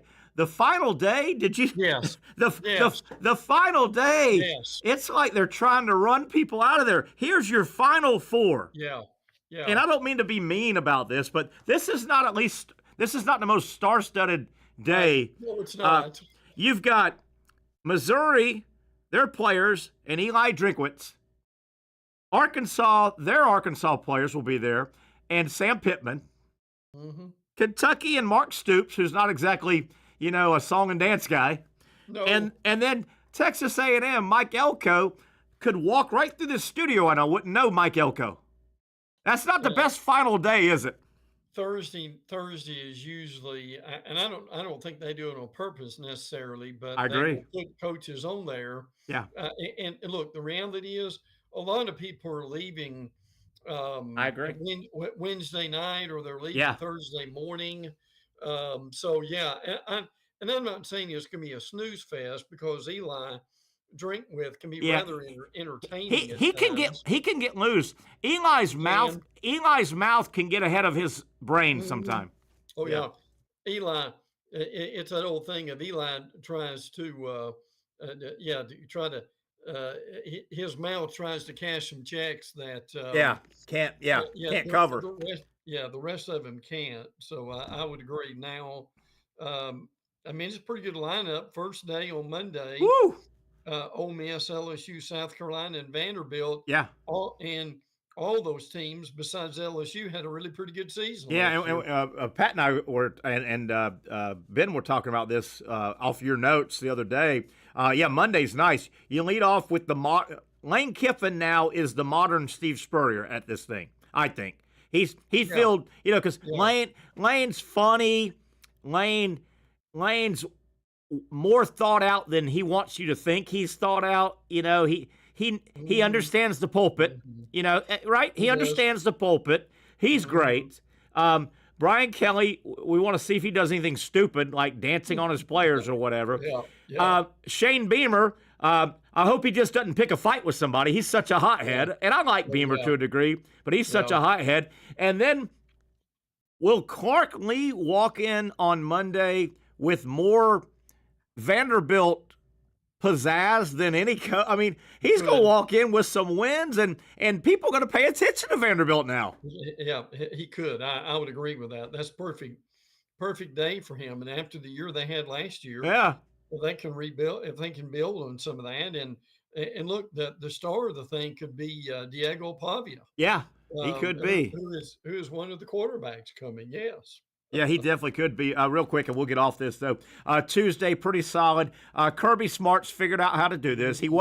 Kirby wasn't great at the beginning because a camera and a microphone aren't his strong suit, just as a personality. But he's figured it out. Kirby now, and I think he's embraced his role now. He's one of the senior men. He's looked at as one of the 3 or 4, and especially with Saban stepping down. He's looked at as one of the 3 or 4 stewards of the SEC now. Sarkisian, he'll be fun, obviously, with Arch Manning. I think the guy that's going to get just hammered is Hugh Freeze. Yes. And I know, Brent, it's not in Alabama this year, but Alabama and Auburn will always have a large contingent following this media days. Heupel's there as well, but I think Hugh Freeze – I think Hugh Freeze is going to look at his watch about 1,500 times and wonder, is his time up? Because I think he's going to get grilled, don't you? Hugh may have one of those filibusters that he starts talking in the beginning, going over the roster, and takes about half an hour. Yep. I've seen coaches do that before. I've been there with that. They did not want to answer questions, so they'll go on and on and on for about half an hour about their roster. Yeah. And leave you with about 5 minutes for questions. And what Brent's talking about is the way it's set up. On your day with 4 schools, everybody will go through that. The big auditorium is the one where you get to. They introduce you. Here's Hugh Freeze from Auburn, and you're told you've got 25 minutes or whatever. You have to be at the podium for 25 minutes, and you get to give an opening statement. Right, Brent? And then take a Q&A. Yes. And then you've got 300 people just ready to ask. Well, you're so right. Hugh Freeze will do it. A bunch of them have done it. They go up and they get introduced. They know because this thing is a tight, timed out. It's a good event. They'll introduce, okay, from Auburn, here's folks, here's Hugh Freeze. And he knows he's got 25 minutes. And he doesn't want to get bombarded. And Brent, you're right. He'll stay. Well, here's my opening statement. Let me go over the team. He'll go over the team and kill 22 minutes. Yeah. Oh yeah. And then he'll take 2 or 3 questions. And I gotta go. Yeah. Well, and look, he will be peppered with some questions. I don't know if they'll get into the golf stuff. Yeah. Necessarily, because look, everybody plays golf. Sure. And so forth. And I get that. I don't have any problem with that.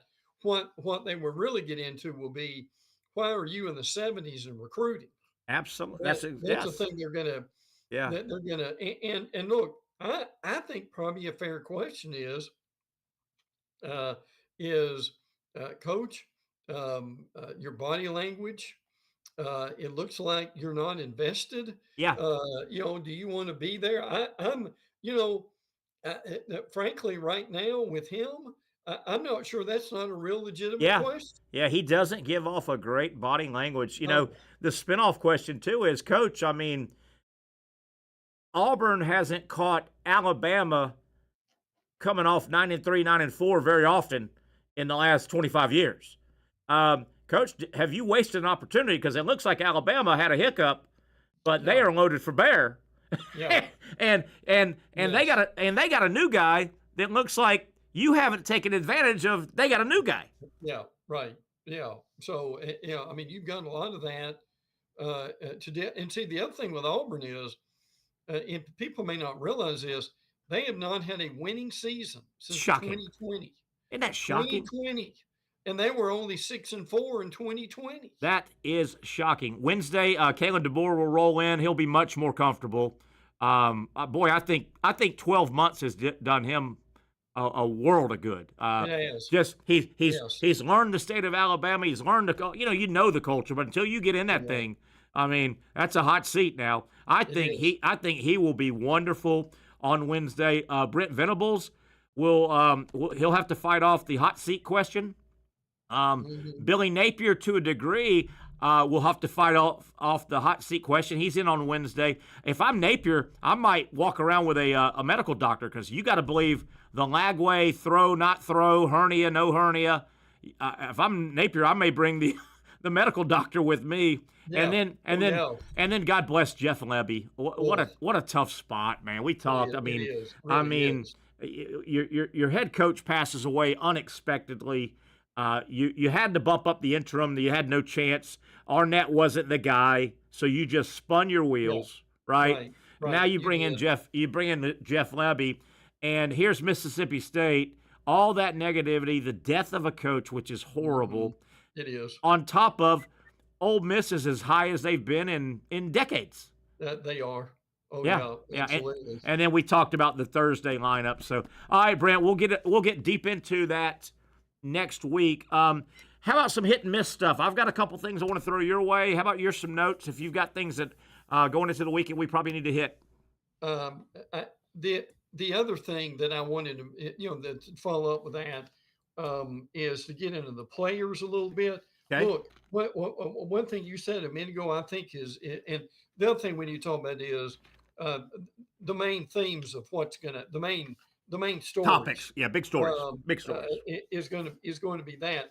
But as far as the players is concerned, I'm guessing you've thought of this. How important was it for Florida to bring Lagway? Big. I'm telling you, if you don't bring him, all you're going to hear is, okay, well, Lagway's not here. Oof. Coach, does that mean that you're hiding? You're hiding. He is still hurt and he's not going to play?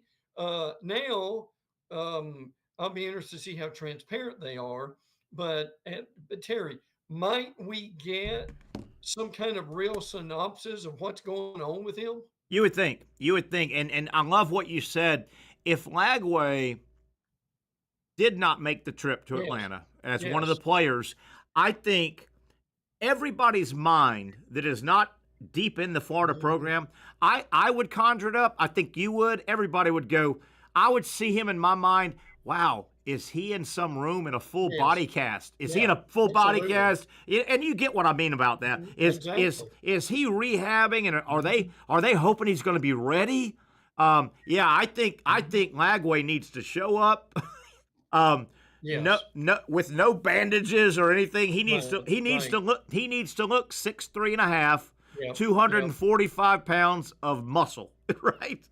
And he needs to make the rounds. What other players? What other players interest you? I think one thing that interests me. The quarterbacks are always interesting. I mean, Auburn is bringing Jackson Arnold, which I think is interesting. Gunnar Stockton's coming for Georgia. Yeah. Now, a tad surprised is Ty Simpson's not coming for Alabama. How about that? And I'm not sure there's much to read into that. I think he would have done fine. It would have helped him. But for Alabama and Kentucky, and I want to mention about Austin Simmons in a minute. Okay.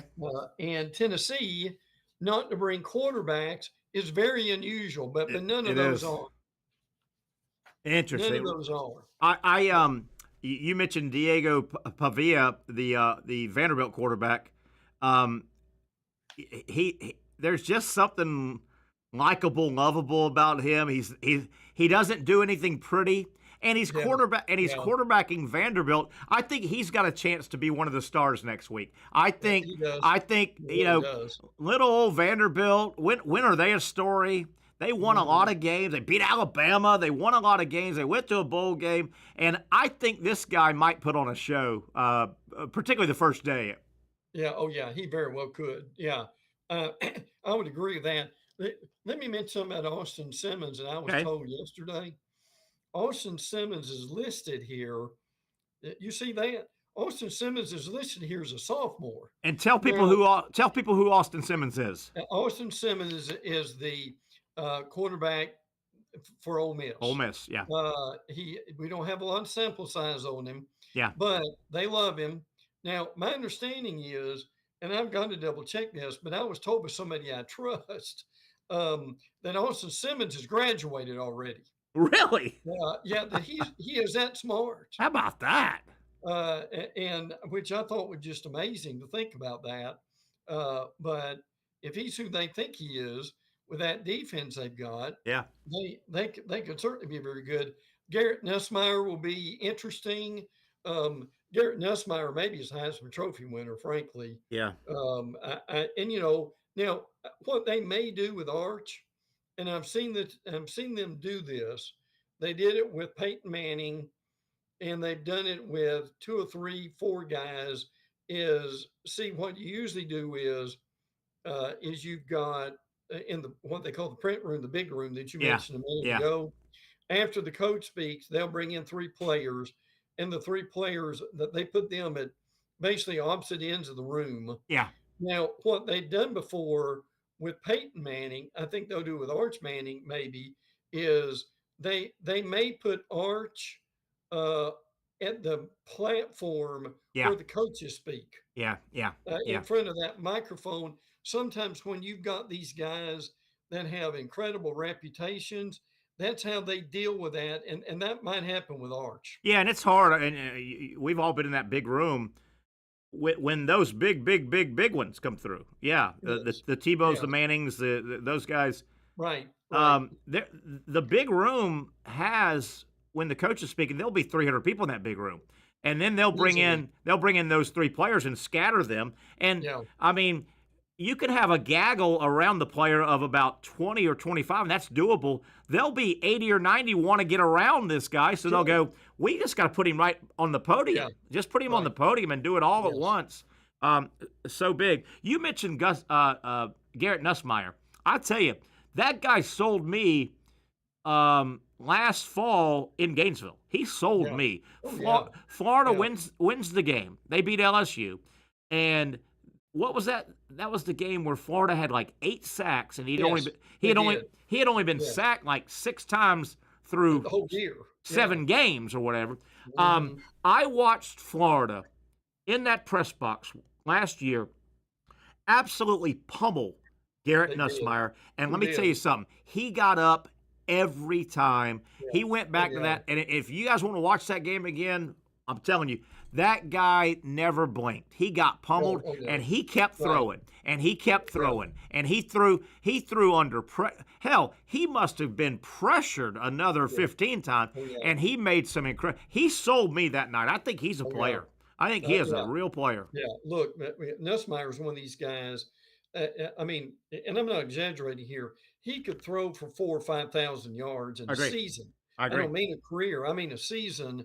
And Nussmeier could be one of these guys that has what, Terry, 36 touchdowns and 5 interceptions. I'm with you. And coach's son, he knows the game. He's a coach. He's a coach's family legacy. Knows football. His last name is not Manning, but I mean he's from a coaching family, a football family. I'm really high on him.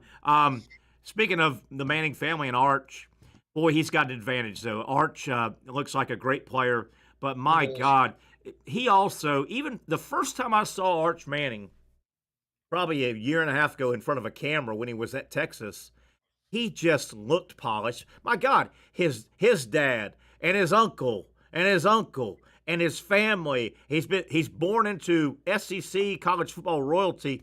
Man, he ain't gonna get, the bright lights aren't gonna phase him at all, are they? Not at all. No. And listen, let me tell you something that you'll appreciate.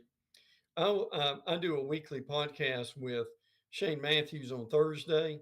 Shane actually said yesterday, he said Arch is infinitely more talented than Eli and Peyton at this point in his career. Wow. And, you know, the small sample size, he started a few games. And using the word non-athletic or unathletic is not fair because, you know, but man, he does stuff with his legs that it jumped several generations. That's Archie stuff. Peyton and Eli are statues. But this Arch cat, I mean, he'll run away from you like Archie did, his grandfather, you know? And listen, I've said this for years. People, they oohed and awed over Johnny Manziel and his escapability.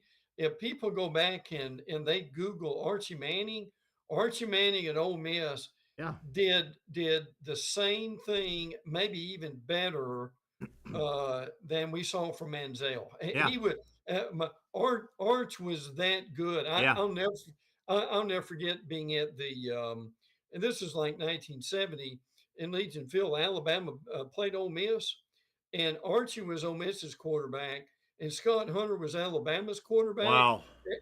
And Terry, look, this was 70, and I'm pretty sure both those guys. When you combine the total passing yardage, it was over 600 yards, and that was a lot of yardage back in 1970. Yeah, oh, absolutely. You know, that got me. I've seen some clips from that game, and those two quarterbacks were running all over the field. And you know, and Archie Manning, much like his pro days, Ole Miss wasn't great, so they didn't have a lot of talent around him. Like the Saints. So he ran for his life and still made plays. Archie Manning always has reminded me of Fran Tarkington. Kind of the same guy. Yes. Tarkington at Georgia. Yes. Great improvisers. You know, Brent, here's something that spun off with me. If you and I were asked 20-something years ago, if you said, Terry and Brent, where do you think Peyton Manning, Eli Manning, and Arch Manning will play their college football? And we know that Archie, the father and the uncle and the grandfather, we know that Archie was a legend at Ole Miss. If they had asked us that 20-something years ago, I think we would have said at least two of those are going to go to Ole Miss. Isn't it ironic? Yeah. Isn't it ironic? Texas, Ole Miss, Tennessee. Only one of the three went to Ole Miss. And I think 25 years ago we may have both said I think they're all three going to go to Ole Miss. Oh yeah, easily. Now I'll say this: if the guy who helped the Mannings as much as anybody was David Cutcliffe. Sure, absolutely. David Cutcliffe was the head coach at Duke. He was a longtime assistant at Tennessee. Yep. And Peyton loved him.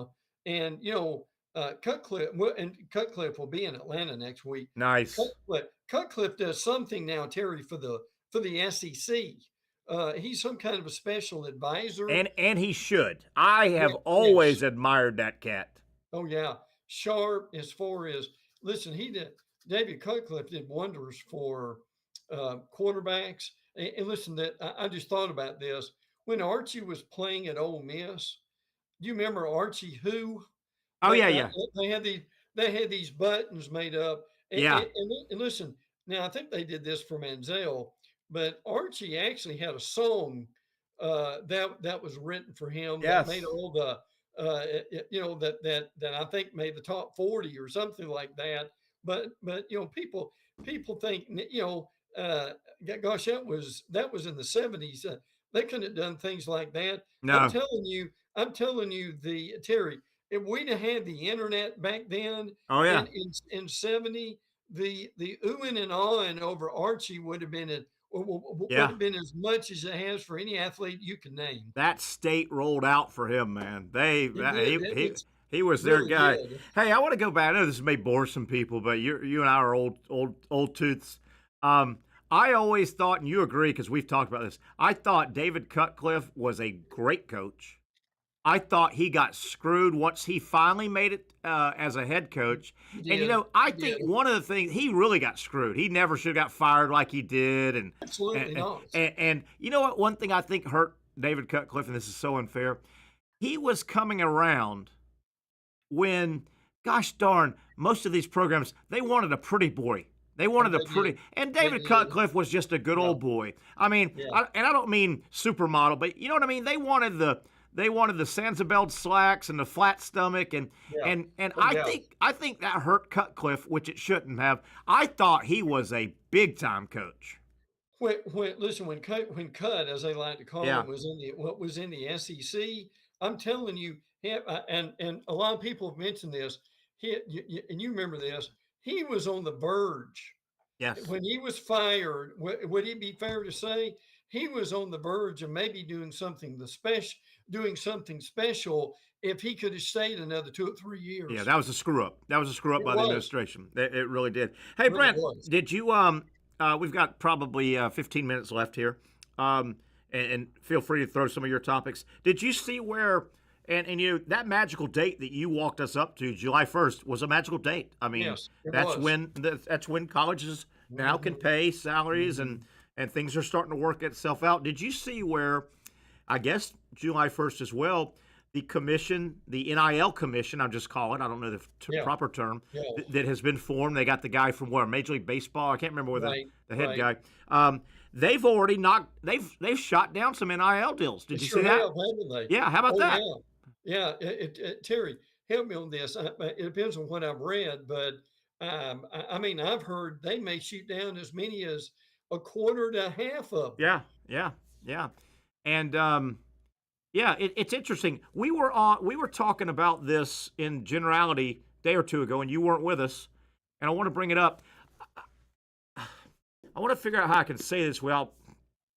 I think it's going to be what needs to happen, in my opinion, around some of this salary cap, which there is a salary cap now. Yeah, there's yes, an overall there is. there's an overall athletic salary cap, $20.5 million, and then each school, it looks like all your big boys are going to settle in about $15 million for football. Yep. $15 million of that 20 every year for football. And these exorbitant deals that are cut, we're kind of in the a grace period right now. It's going to get hammered a little bit. Yeah. Brent, I think for the good of college football, within the first 3 to 5 years or so coming up, now that we've got a salary cap, it's starting to work, we almost need some of these hot shot players that are going to get a chunk of that $15 million. We almost need several of these guys to fall on their face. Yes. To where the ROI, the return on investment, isn't there. I think that'll start balancing things out, much like the NFL. The NFL has a salary cap, and the good ones, they got to be careful. They can't give one player too much. True. Or they can't go sign other players for the whole. Yeah. I think in a weird way, two things needs to happen. Number one, some of these players that come in and get big numbers. Man, we need a hotshot quarterback. We're giving this guy, we're going to give that guy $4 million of the 15 or 5, right? Yeah. We need a couple of those guys to flop. Yeah. And then across the board, people go, whoa, we got to be more frugal. And I don't know how to say that, but we need some of those guys to flop. So the approach in the NFL, it can't be, and they figured it out. You can't just give one great player all the money, and you can't build through free agency only. You also have to have the draft. I think that's got to happen to college. Programs have got to look up and go, man, we did this wrong. We got 3 big-time players at $3 million, $3 million, $3 million, and then we didn't have enough to get a bunch of good players, so we're not real good. I think that needs to happen. I think that needs to happen. I think you're going to hear a lot of that next week in Atlanta from these coaches. It just what you said.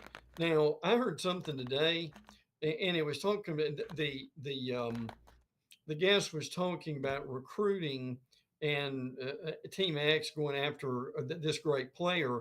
And he made a statement that we've never heard before. Okay. He said, okay, if they don't get the great player, the thought process now within these programs is, well, that's a shame that we missed him, but we can apply his money to somebody else. Yeah. Now that's something that you would have never heard before. Never, ever. Now, the other thing about next week, and I want to get your opinion on this too. Now, if he doesn't have answers, he doesn't have answers.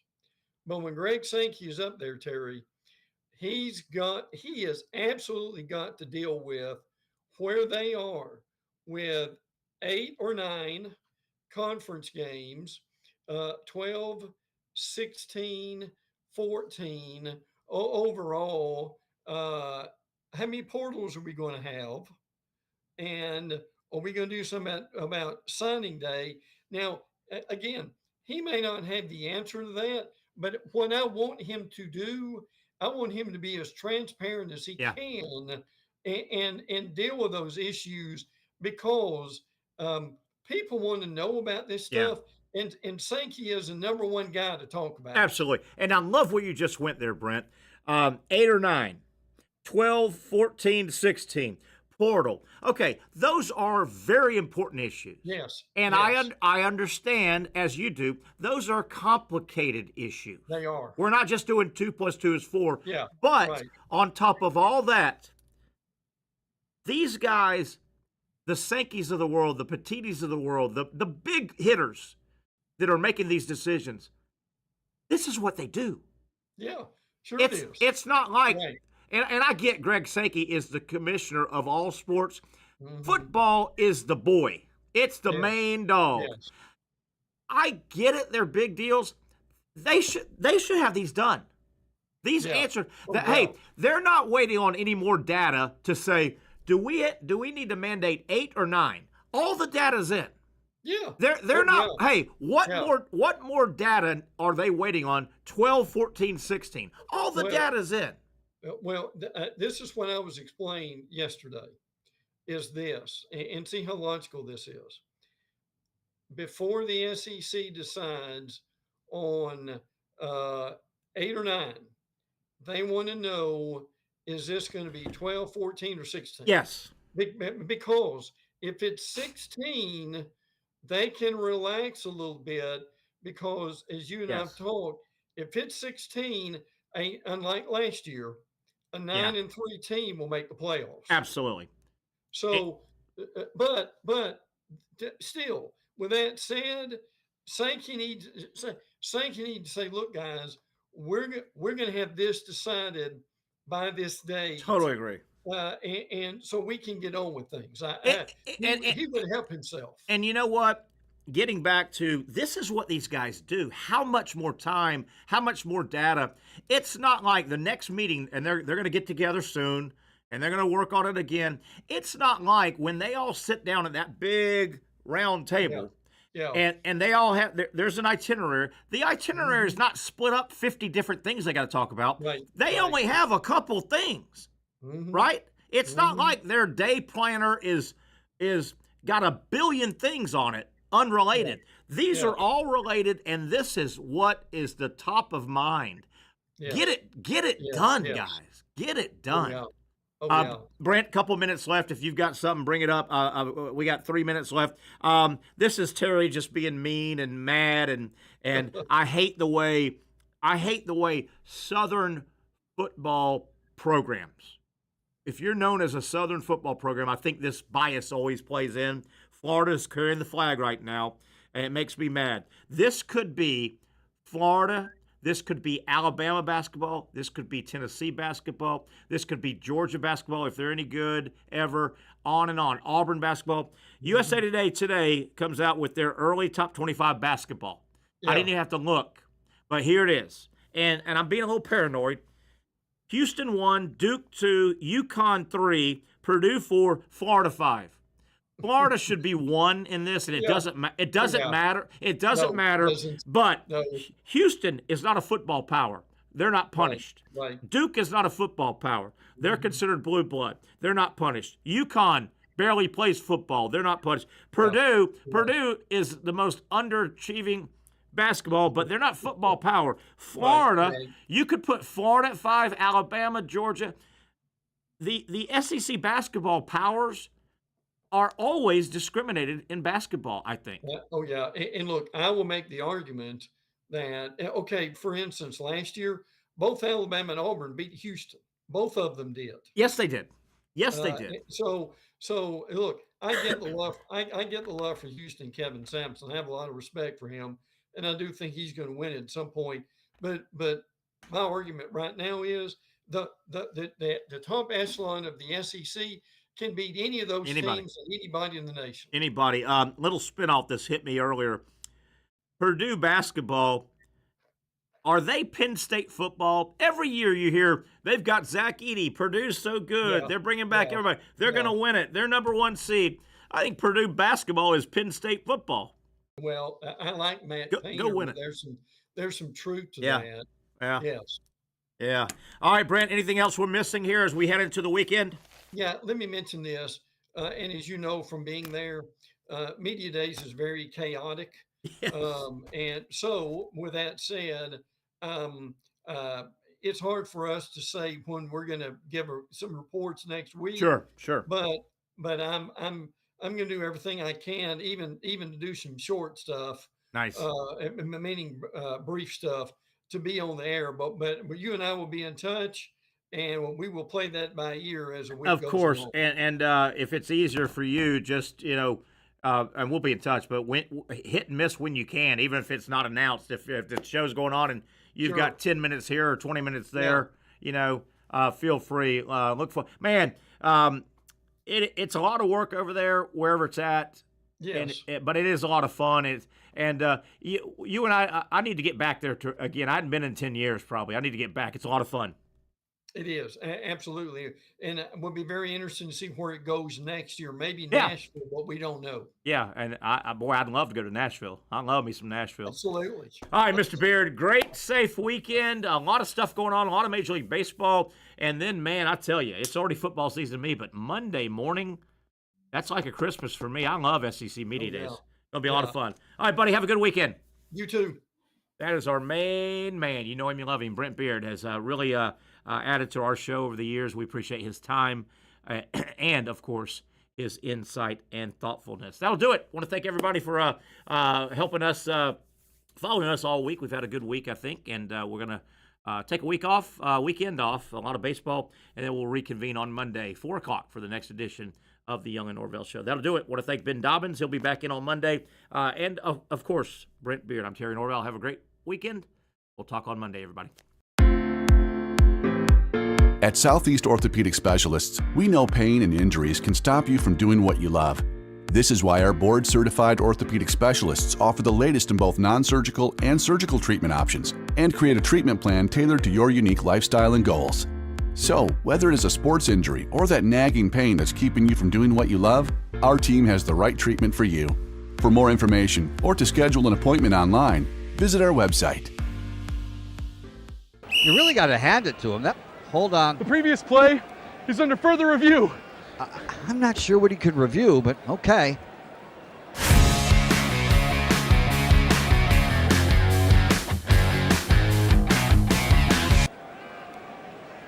Sure has been a while. Dine in at Hurricane Grill and Wings for the football season.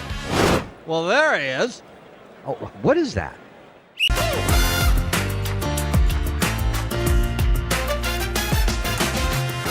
Empower a future, inspire a dream. It's a bold but simple mission for the Jacksonville Police Athletic League known as Jax PAL. Help the next generation of kids in Jacksonville shape a brighter future.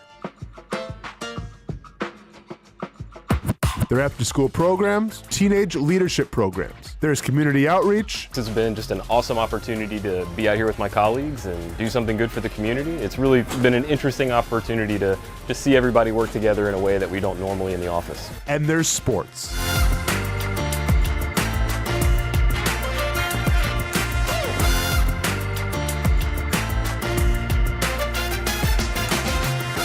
There are also ways you can help the next generation with a donation of any kind. Just visit jaxpal.org to get more information. Empower a future, inspire a dream with Jax PAL. Finally, a family atmosphere, kid-friendly restaurant with a real sports bar feel. Bricks Jack's Beach features all of that and a large, climate-controlled covered patio with misting fans and heaters for all seasons. Mix in an extremely diverse menu that features the most quality and affordable steak at the beach, and there's no reason not to enjoy your next lunch, dinner, happy hour, or big sporting event at Bricks Jack's Beach, 300 2nd Street North in Jacksonville Beach. See you at Bricks Jack's Beach. There's a saying in sports, you can't win them all, but you can win a lot with good folks on your team. Like that one painter, First Coast. It's tough to beat the sun in Florida, so your home fades. It's tough to beat that HOA when they come calling. Beat the sun, beat the HOA with that one painter, First Coast. And it's a good time to do it. Less rain to work around and painting in mild temperatures is perfect. After all, the paint bonds to the surface so much better. Give that one painter First Coast a call at 904-417-3557 or look them up at first-coast.thatonepainter.com. Fast estimate, guidance on color and HOA requirements, and the highest quality job you'll find anywhere. Be a big winner in your neighborhood with that one painter First Coast on your team.